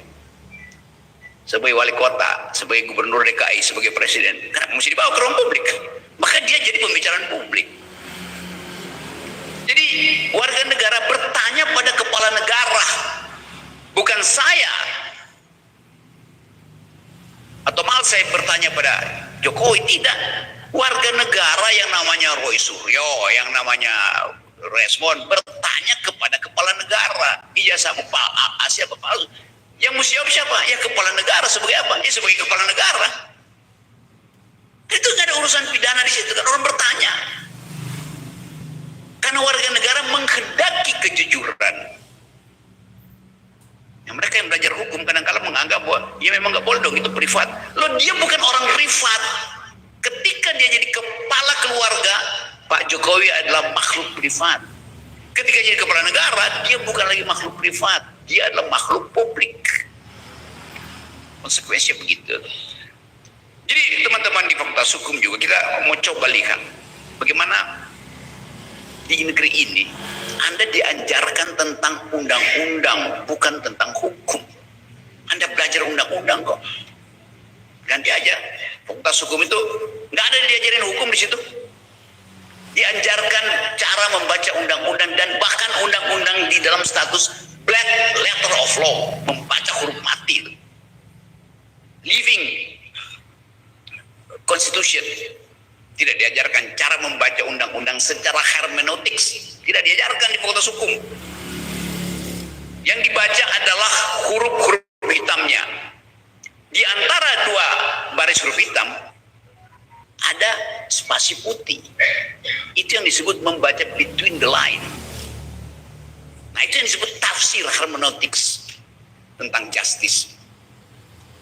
Jadi saya usulkan aja fakultas di Indonesia itu, Fakultas Hukum diganti ya Fakultas Undang-Undang tuh.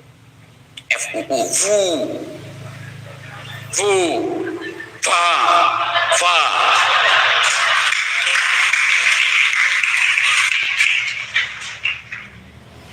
Baik, selanjutnya terkait dengan batasan dari menghina dan mengkritik itu apa itu, Bro?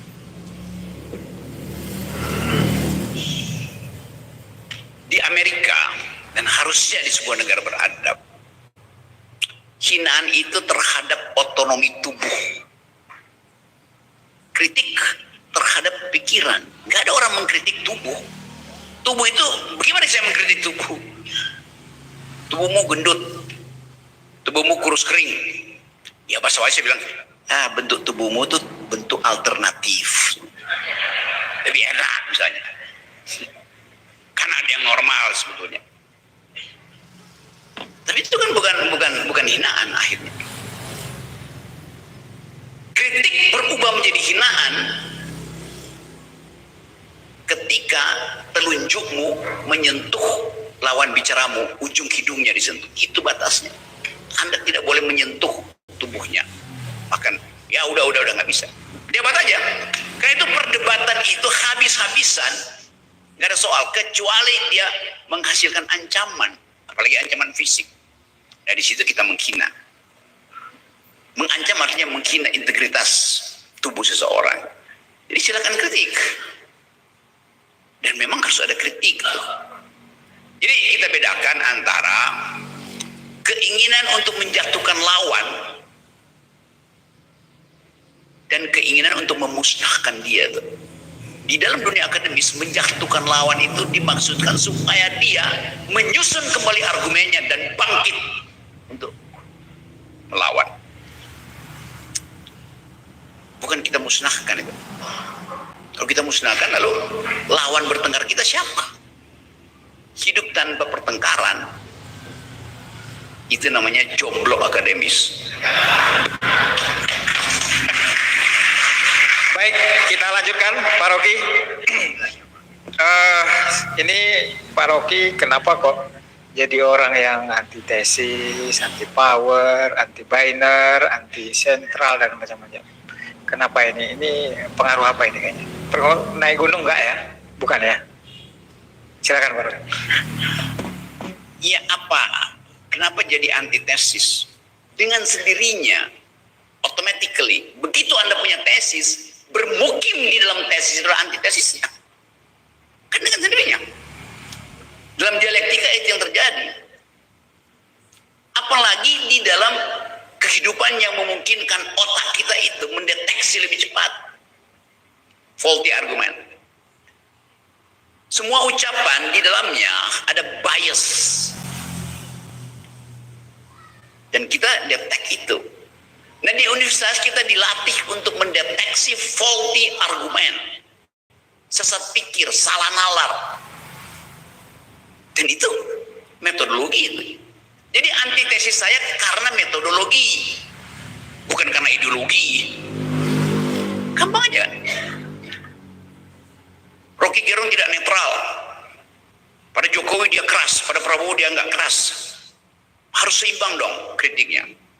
Oke, saya akan kritik Pak Prabowo sekeras saya kritik Pak Jokowi. Oke, Prabowo ijazahnya palsu, dia dibikin di Jalan Pramuka. Loh faktanya nggak ada.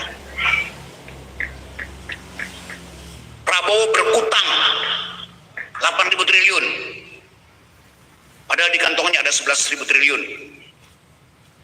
Nanti kalian, itu bukan Prabowo, itu Jokowi Pak. Jadi apa yang disebut kritik? Ya terhadap inkonsistensi. Prabowo belum memperlihatkan inkonsistensi. Saya masih kritik bahwa oke, semua kebijakan populis Pak Prabowo pada akhirnya akan dihalangi oleh APBN. Semua ambisi politik batasnya adalah APBN. Prabowo mungkin mengantisipasi itu, maka dia lakukan penghematan efisiensi. Oh boleh. Tetapi dalam prinsip ekonomi, ketika daya beli rakyat turun, maka harusnya negara buang uang, state spending, expenditure negara mesti keluar supaya ada perputaran uang. Sekarang uang nggak ada. Hotel-hotel nggak ada lagi, hotel di Bali, di tempat-tempat seminar itu okupansinya tuh 3%, mati karena ekonomi memburuk. Tapi orang lihat lagi, kenapa daya beli berkurang? Karena kebijakan ugal-ugalan dari Presiden Prabowo, yaitu memboroskan APBN. Bukan Pak Rocky, itu Pak Jokowi selama 10 tahun, Pak Prabowo belum 1 tahun. Jadi nagih apa dari saya untuk kasih kritik coba? Prabowo berbohong, dia bilang SMK udah diproduksi 6.000, sampai sekarang nggak ada. Bukan Pak Rocky, itu Pak Jokowi. Jadi saya mau kritik apa kalau akhirnya baliknya pada Jokowi lagi lah, gimana caranya coba? Tunggu aja kalau Prabowo bikin kesalahan, ya pasti kita kritik kan. Jadi orang itu karena dia curiga, dia sentimen, dia berupaya minta saya konsisten. Dia yang nggak konsisten. Oh, dia minta Rocky Gerung harus netral dong. Oke, saya akan netral. Ah begitu dong. Puas dia. Apakah saya netral?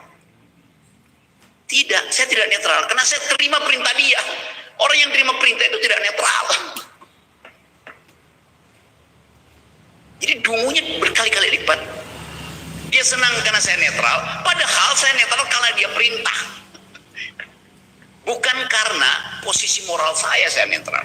Bukan karena kalkulasi argumen saya netral. Karena saya ingin dia senang. Maka itu artinya kemunafikan.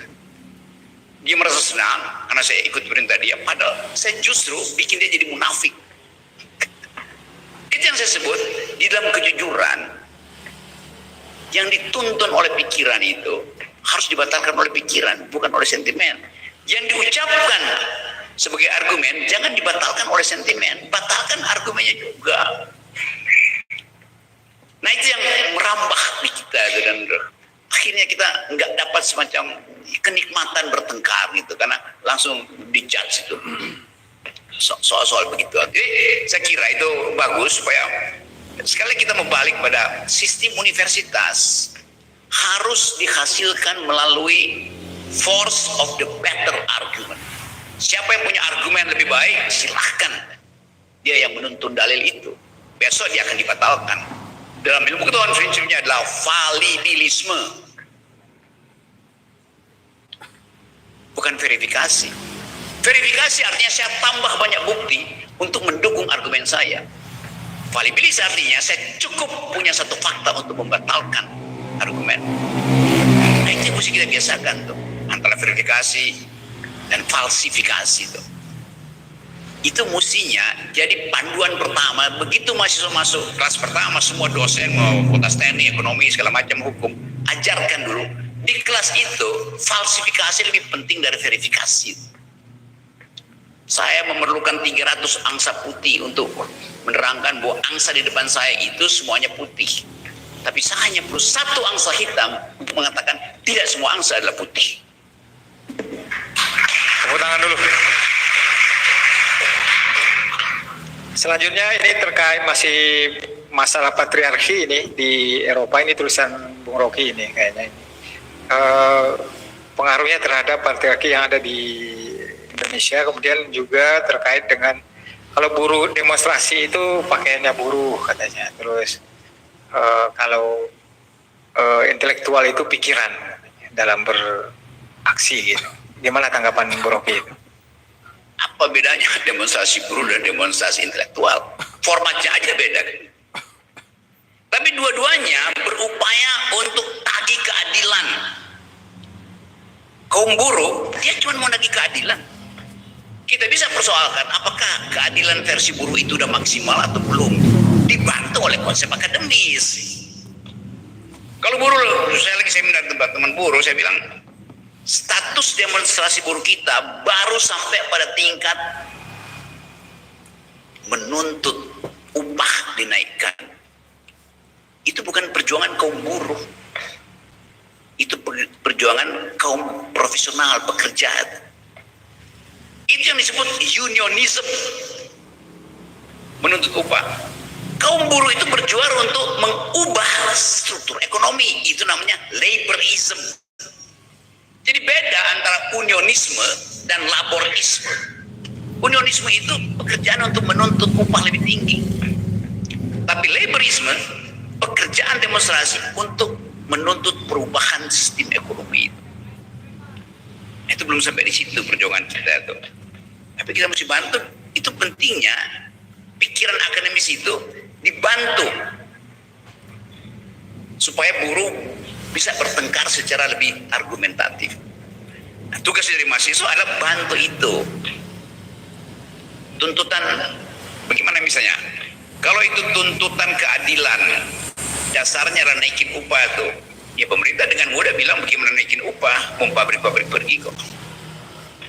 Tapi kalau tuntutannya rubah sistem ekonomi, pastikan bahwa tidak boleh ada jarak pendapatan melampaui rasio 20% misalnya. Nah itu baru namanya tuntutan revolusioner. Artinya gaji karyawan terendah tidak boleh lebih kecil 20% dari gaji komisaris utama. Kalau komisaris utama gajinya 200 juta per bulan, maka gaji sepegawai itu harus 20% dari itu. Sekarang kan jomplang banget. Nah itu baru namanya laborism, perjuangan untuk mengubah struktur ekonomi itu. Ya kalau cuma nambah gaji, ya udah pasti ya tunggu aja, lihat aja. Si korporasi akan bilang, kami juga harus PHK. Kenapa? Karena hotel ini yang biasanya setiap bulan ada seminar dari departemen, sekarang nggak ada. Jadi tuntut pada negara lah, tuntut pada presiden. Kenapa efisiensi itu? Itu bukan debat ideologi buruh sebetulnya tuh. Dasarnya di situ. Tetapi pada saat yang sama pemerintah akan berupaya untuk membujuk rakyat supaya percaya bahwa ekonomi bertumbuh. Selama 10 tahun Presiden Jokowi membujuk rakyat supaya silahkan ibu-ibu, mak-mak rumah tangga tambah daya listrik, voltage-nya Anda tambah. Karena di Jawa terutama itu pasokan listrik berlebih itu. Lalu orang merasa, oh di Jawa ada kehidupan ekonomi. Sekarang kalau kita buka datanya dan pakai otak, kenapa Jawa kelebihan listrik? Karena pengguna listrik utama, industrinya, relokasi pabriknya ke Cina, Vietnam, Thailand. Jadi, Justru karena ekonominya memburuk maka listrik berlebih. Kan logikanya begitu. Namanya apa? Deindustrialisasi. Jadi bukan karena ekonomi bertumbuh maka listrik berlebih, karena ekonomi memburuk, pabrik-pabrik itu tutup, daya listriknya idle, itu yang mau dijual murah oleh pemerintah. Kan itu tipuannya begitu tuh. Jadi sekali lagi kita mau lihat itu secara dialektik. Balik pada prinsip-prinsip awal tadi, kadangkala pikiran perempuan itu yang lebih otentik. Karena setiap kali ada kekurangan daya beli, efek pertama adalah di piring emak-emak. Itu dasarnya. Dan dulu kalau emak-emak teriak, ya dianggap bahwa udahlah dia nggak ngerti soal ekonomi. Tapi sekarang di dalam politik dunia, suara dari perempuan itu yang dulu unspeakable, sekarang unstoppable. Tidak bisa dihentikan mereka. Nah, bagian-bagian ini saya kira yang juga paralel dengan sistem matrilineal di Minang ini, bahwa ada sistem matrilineal tetapi politiknya patriarkal, kan itu masalahnya di situ. Kenapa? Karena ada faktor eksternal. Apa itu? Modal.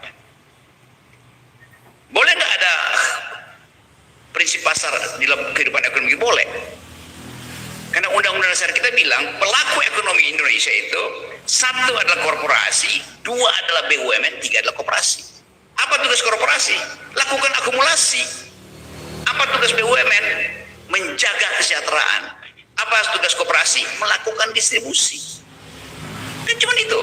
Jadi boleh nggak market? Boleh. Yang nggak boleh kalau market ekonomi beroperasi sampai ke tingkat society jadi market society. Itu merusak sistem adat nagari. Kan dasarnya itu merusak lingkungan.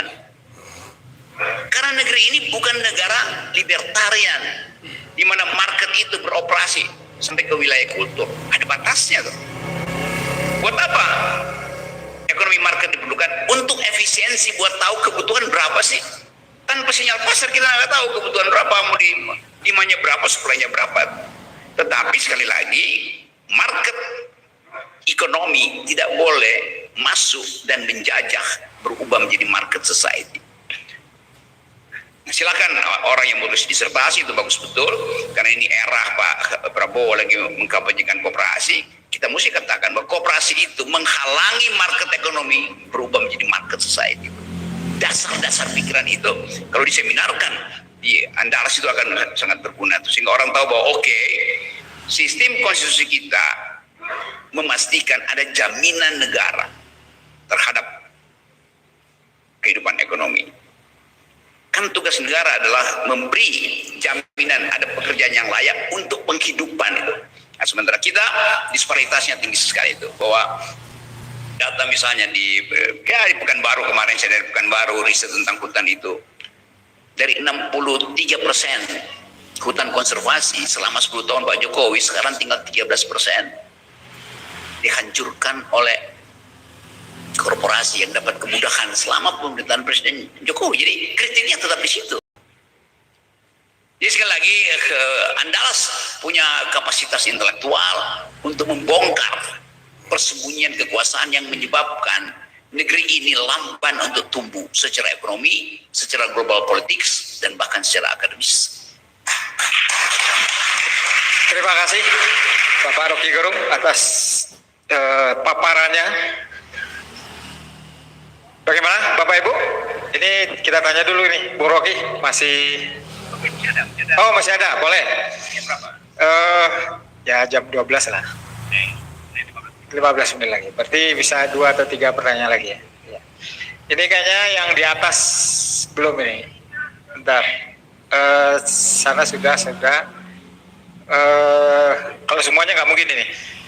Coba yang di atas dulu, 1, terus ini tidak ada, 2, di atas 2 saja, di atas 2 karena di bawah banyak. Jadi di atas dulu, silakan. Ya, bisa mic-nya diantar ke atas atau turun ke bawah ini, panitia? Coba turun ke bawah, yang nanya turun ke bawah. Kemudian yang di bawah 4 4 penanya lagi boleh ya? Oke, 4 ya. Jadi 4 semuanya. Tinggal 2 lagi. Yang sebelah sini 1. Nah itu yang berdiri 1. Nah ini satu yang perempuan. Ya, udah 2. Jadi 4 penanya.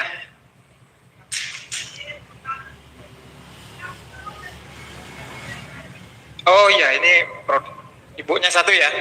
Ya maaf Bu. Silakan yang bertanya tadi, yang di atas. Mana? Oh di atas sudah ada mic-nya. Silakan. Baik. Assalamualaikum warahmatullahi wabarakatuh. Selamat siang Bung Rocky dan semuanya. Sebelumnya terima kasih atas kehadiran Bung Rocky dan segala pemikiran kritisnya. Perkenalkan, nama saya Mestina Nurhaliza dari jurusan Hubungan Internasional semester 2. Jadi selain saya, ayah saya juga merupakan penggemar dari Rocky. Salam.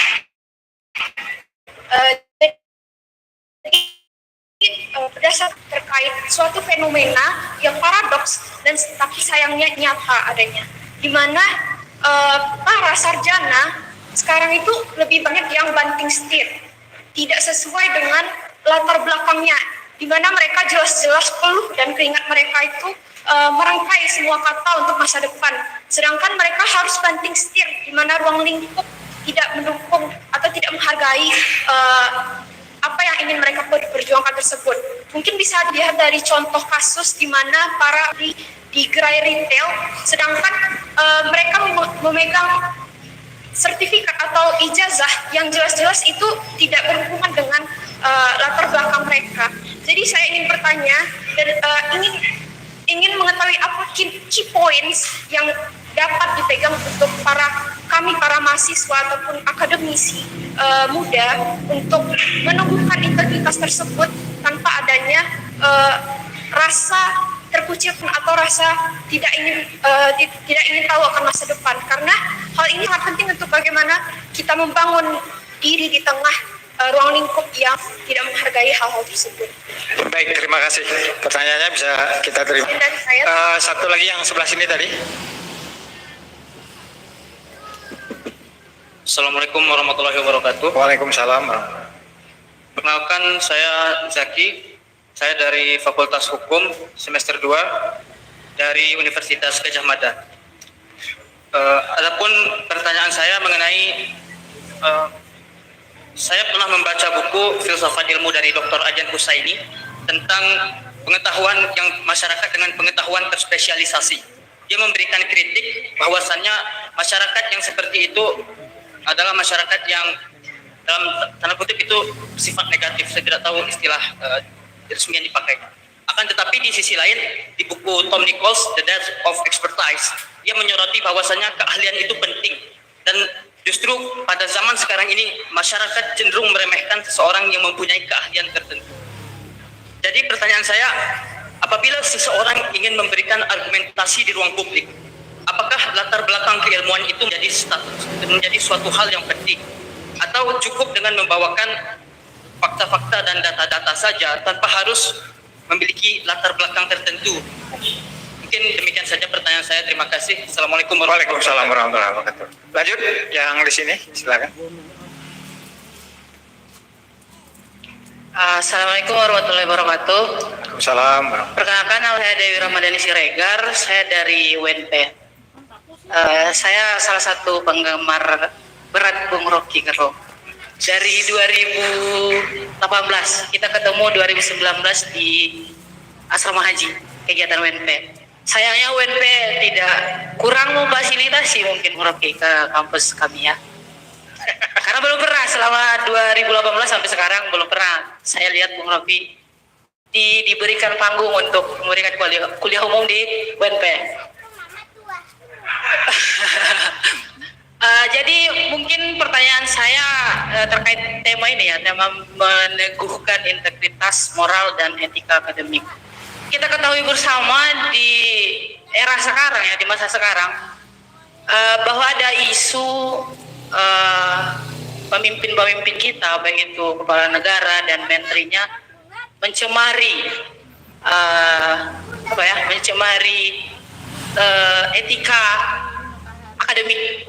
Salah satunya ijazah palsu, kedua mungkin disertasi, joki, dan lain sebagainya. Saya mau sedikit meminta ataupun sedikit meminta Bung Rocky mengkoreksi saya. Yang saya pahami itu integritas adalah konsistensi dari apa yang diyakini, kemudian apa yang dikatakan dan apa yang dilakukan atau diperbuat. Nah, kalau moral itu adalah nilai yang mengatur perilaku. Kemudian kalau etika itu cabang filsafat yang mengatur baik ataupun yang menimbang baik buruk dan benar salah. Itu tolong koreksi Bung kalau saya salah. Jadi saya mau bertanya, bagaimana kita sebagai akademisi bisa mengembalikan kepercayaan publik bahwa kampus masih menjadi wadah penyumbang integritas moral dan etika ini walaupun mungkin ada yang mencemarinya. Itu yang pertama. Yang kedua adalah bagaimana kita mungkin mereset ulang kembali definisi-definisi ini, definisi integritas moral dan etika bagi pribadi-pribadi kita sebagai akademisi. Dan yang ketiga mungkin saya mau sedikit meminta privilege lah kepada Bung Rocky untuk bisa nanti penanya-penanya ini berfoto bersama Bung. Mungkin itu saja. Baik, terima kasih. Ya. Assalamualaikum warahmatullahi wabarakatuh. Waalaikumsalam warahmatullahi wabarakatuh. Selanjutnya silakan sebelah sini tadi yang. Ya, silakan. Bismillahirrahmanirrahim. Assalamualaikum warahmatullahi wabarakatuh. Salam. Perkenalkan Bang, kalau di Medan namanya Bang ya Bang. Nama saya Adi Putra Siregar, sama juga satu marga sama kakak tadi. Jauh-jauh dari Sumut, itu kuliah di UNAN. Yang dimana saya sendiri itu bergelut di organisasi Bung. Itu organisasi BEM. Dan selama 3 tahun saya di BEM, saya aktif dalam mengkritik UNAN dan pimpinan-pimpinan UNAN. Namun pada kenyataannya tidak ada, nihil sekali Bang, nihil sekali. Capek-capek kawan-kawan membuat kajian, namun pimpinan UNAN itu tidak pernah mendengar dari aspirasi mahasiswanya sendiri. Nah, kalau Bung merasa nyaman di UNAN, tidak senyaman itu. Kalau kata Prabowo, sorry gitu kan. Nah, seperti itulah UNAN sekarang tidak aman bagi mahasiswa. Bukannya saya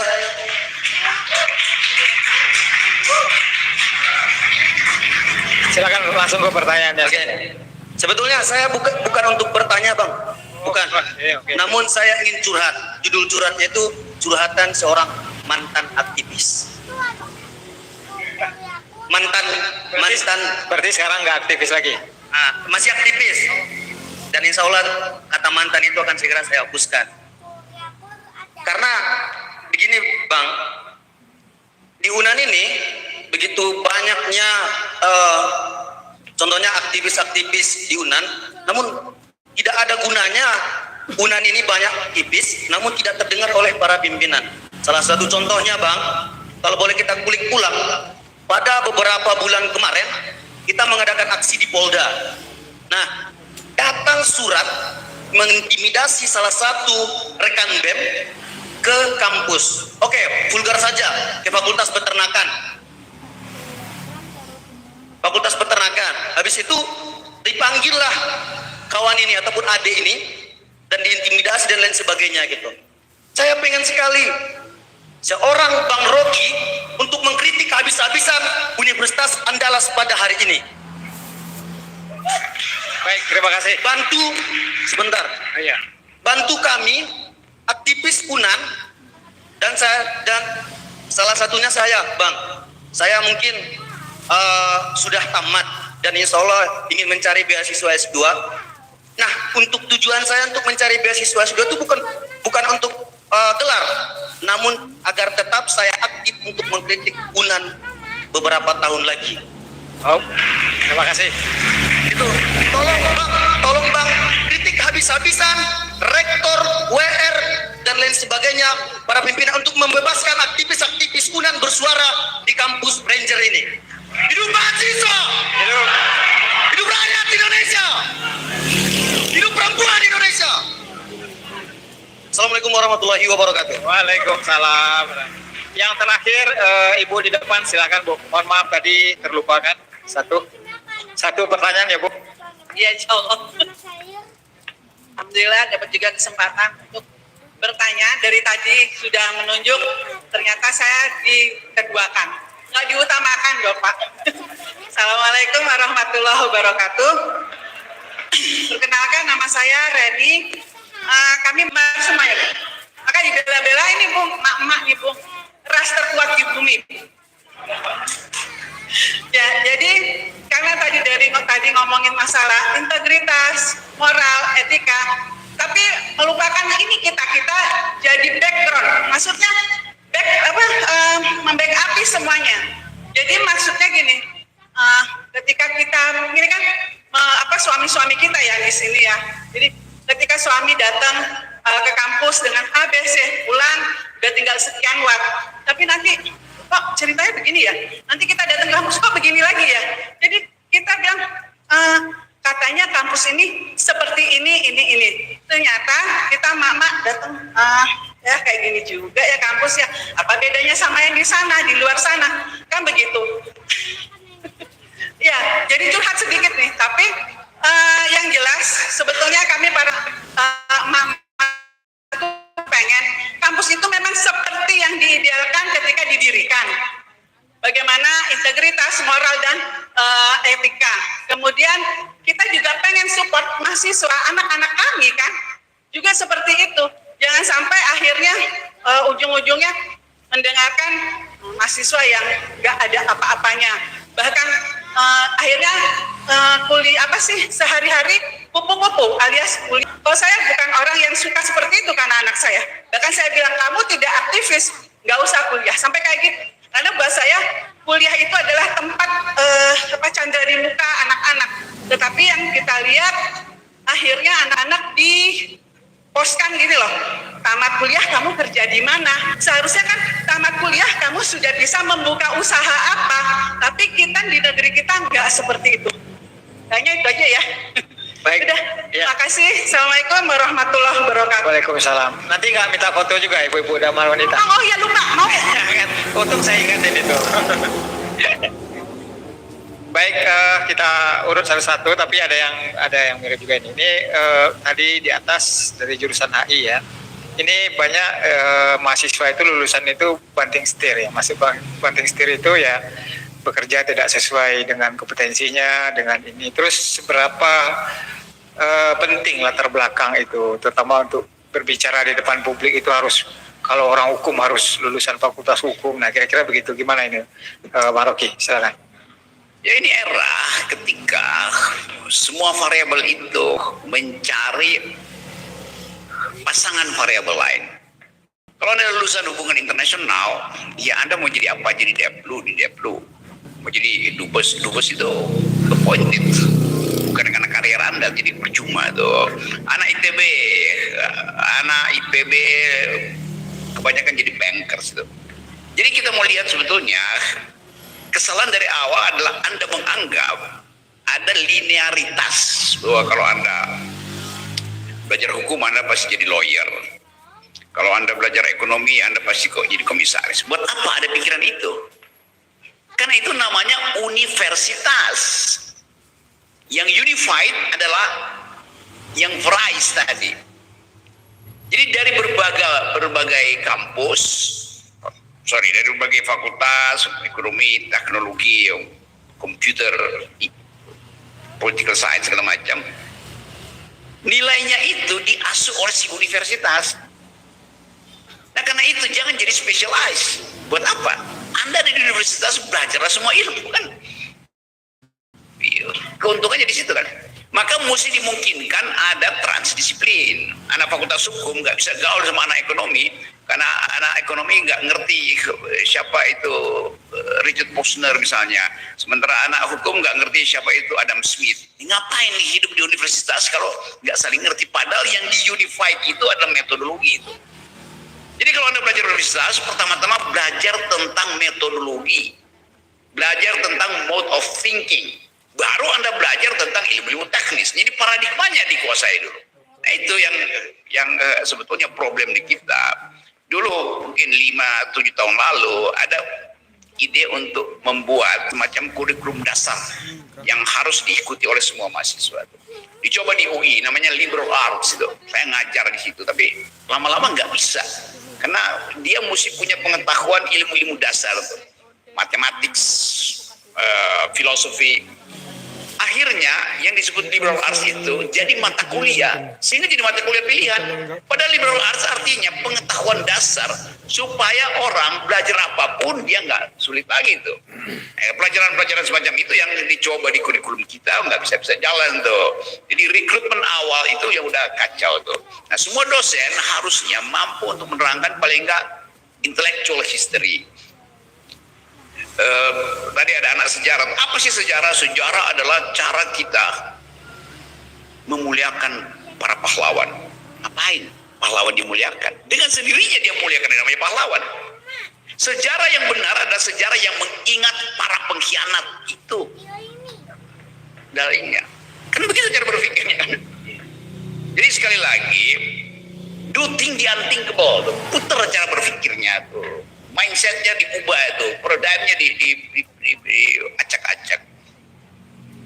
Berapa banyak diplomat kita yang belajar hubungan internasional tapi tidak belajar politik global? Yang dipelajari hubungan internasional. Padahal HI itu ada peralatan untuk memungkinkan kita duel argumen di dalam global politics.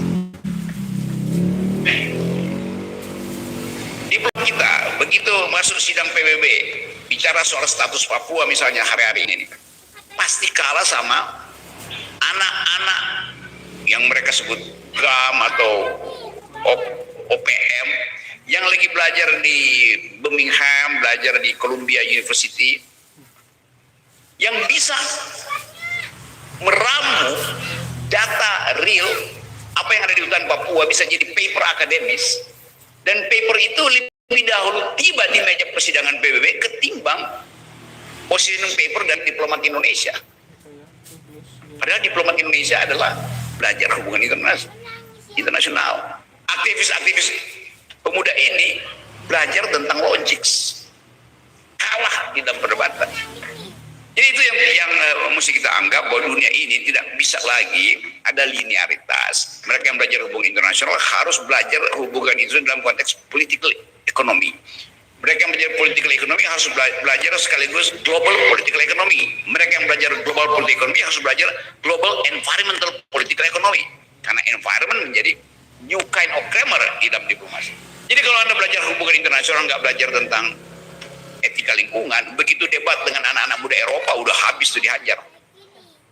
Itu pentingnya. Jadi sekali lagi kita sebetulnya hidup di dalam upaya untuk memastikan kita mengerti pokok-pokok pikiran negeri ini dan kondisi global itu dari perspektif metode. Nah kalau metode dikuasai, metode itu bisa dipakai untuk terangin apa aja. Gitu ya. Dan salam buat Bapak. Terima kasih. Bagaimana kemudian kita memulihkan lagi nama perguruan tinggi sehingga kepercayaan publik itu bisa diraih lagi? Kalau kita lihat tren dunia, makin lama perguruan tinggi itu makin kehilangan substansinya tuh. Kalau Anda misalnya ada di beberapa kampus di Amerika bagian barat, San Francisco, California di situ, kampus-kampus itu mulai menganggap bahwa kuliah itu mahal, sehingga lebih banyak kuliah tamu di situ daripada kuliah yang terstruktur. Karena orang bisa belajar dari TED, belajar dari macam-macam videos untuk belajar apa itu dasar hukum, apa itu environment. Orang belajar sekarang secara online. Di beberapa negara di bagian barat, pantai barat Amerika, kalau Anda datang ke situ akan ditanya oleh profesornya, Anda dari mana? Oh, saya dari Padang itu. Mau belajar apa? Anda bertanya, apa yang tersedia di kampus Anda, Pak Profesor? Profesor bilang begini, kamar kamu di 206, berarti lantai 2. Kantor saya di 101, lantai 1. Besok pagi, bawa kurikulum yang hendak kamu pelajari. Mahasiswa bingung. Karena di Amerika sekarang, mahasiswa disuruh nulis kurikulumnya sendiri. Bikin komposisi sendiri gitu. Mereka tidak sediakan dosen, tutor disediakan. Selebihnya belajar di internet. Misalnya mahasiswa Padang mau S2 S3, dia bilang, saya mau belajar, Anda dari mana hubungan internasional? Mau belajar apa? HI. Buat apa belajar HI? Anda udah belajar kan? Lalu mahasiswa bilang, oke, kalau begitu, tulis sendiri kurikulum kamu tuh. Mahasiswa bilang, saya mau belajar satu tentang feminisme, karena global politics akan banyak memakai ethics of care, bukan ethics of right. Teori-teori hubungan internasional sekarang itu bicara tentang ethics of care, bukan lagi ethics of right. Orang nggak bicara lagi politics among nation, seperti yang tulis oleh Hans Morgenthau tahun 50-an. Karena terjadi komposisi baru, yaitu non-state player. LSM adalah non-state player. Jadi, logic penting, environmental ethics penting, feminism penting, global climate problem penting. Nah, itu yang membuat Anda memperoleh nilai tambah dari pengetahuan tentang hubungan internasional tuh. Jadi sekali lagi, pastikan bahwa banyak pengetahuan dasar yang mesti dikuasai oleh semua mahasiswa itu. Supaya ada percakapan antar fakultas. Jadi buat apa ada universitas, tapi versinya itu tidak bisa saling bercakap-cakap. Buta huruf. Akibatnya universitas itu ya sekedar nama doang. Kan universitas dimaksudkan ada liquid di dalam pertukaran pikiran. Fakultas teknik bisa bicara dengan fakultas hukum bisa debat dengan profesor filsafat bisa bicara tentang teknologi. Itu namanya universitas. Kata uni di depan itu menunjukkan bahwa versi itu bisa diatasi dengan paradigma yang disebut metodologi. Baik, terima kasih. Tepuk tangan dulu untuk Bapak Rocky Gerung. Nah, ini mengkritik ini, Pak Rocky disuruh mengkritik UNAN. Nah, kayaknya susah ini karena Pak Rocky baru berapa malam di sini ya. Oke, soal kritik UNAN. Anda tadi mau cari beasiswa ya? Oke. Mana ada aktivis cari beasiswa?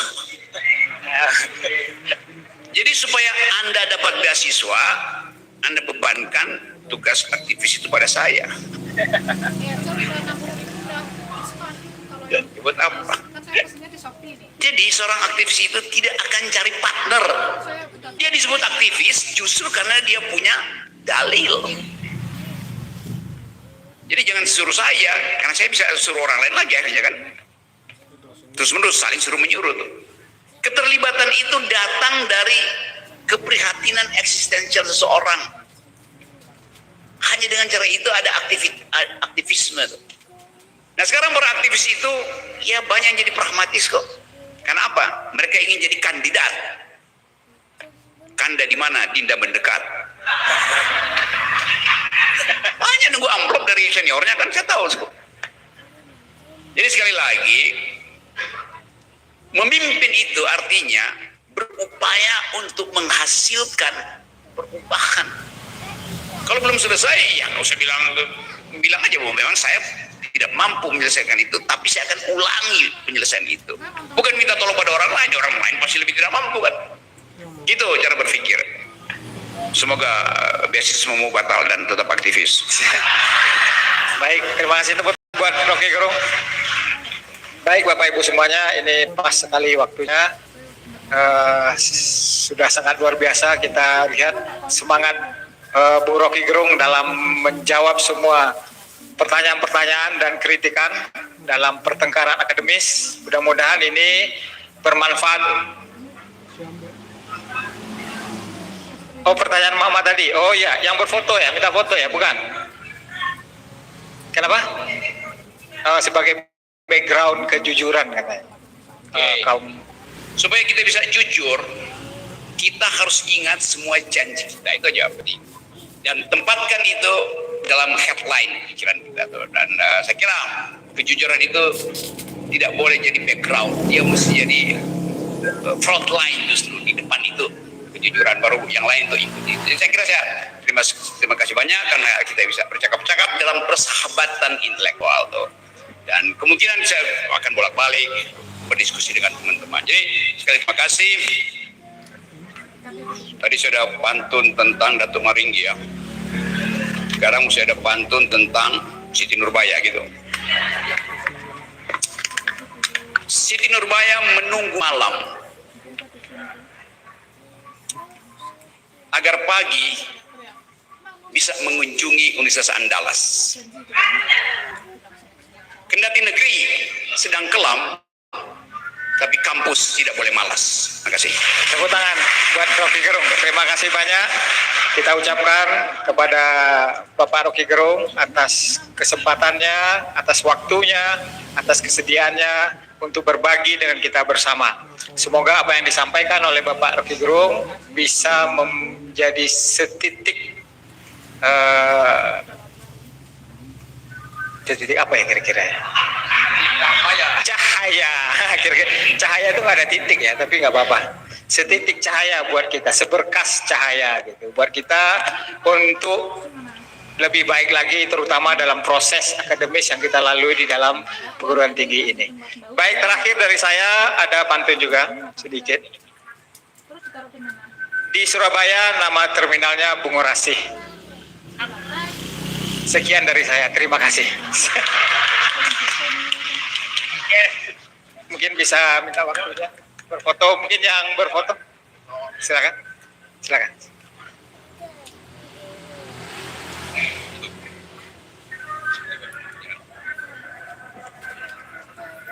Yang ibu-ibu tadi silakan ke depan, Bu. Ya, silakan.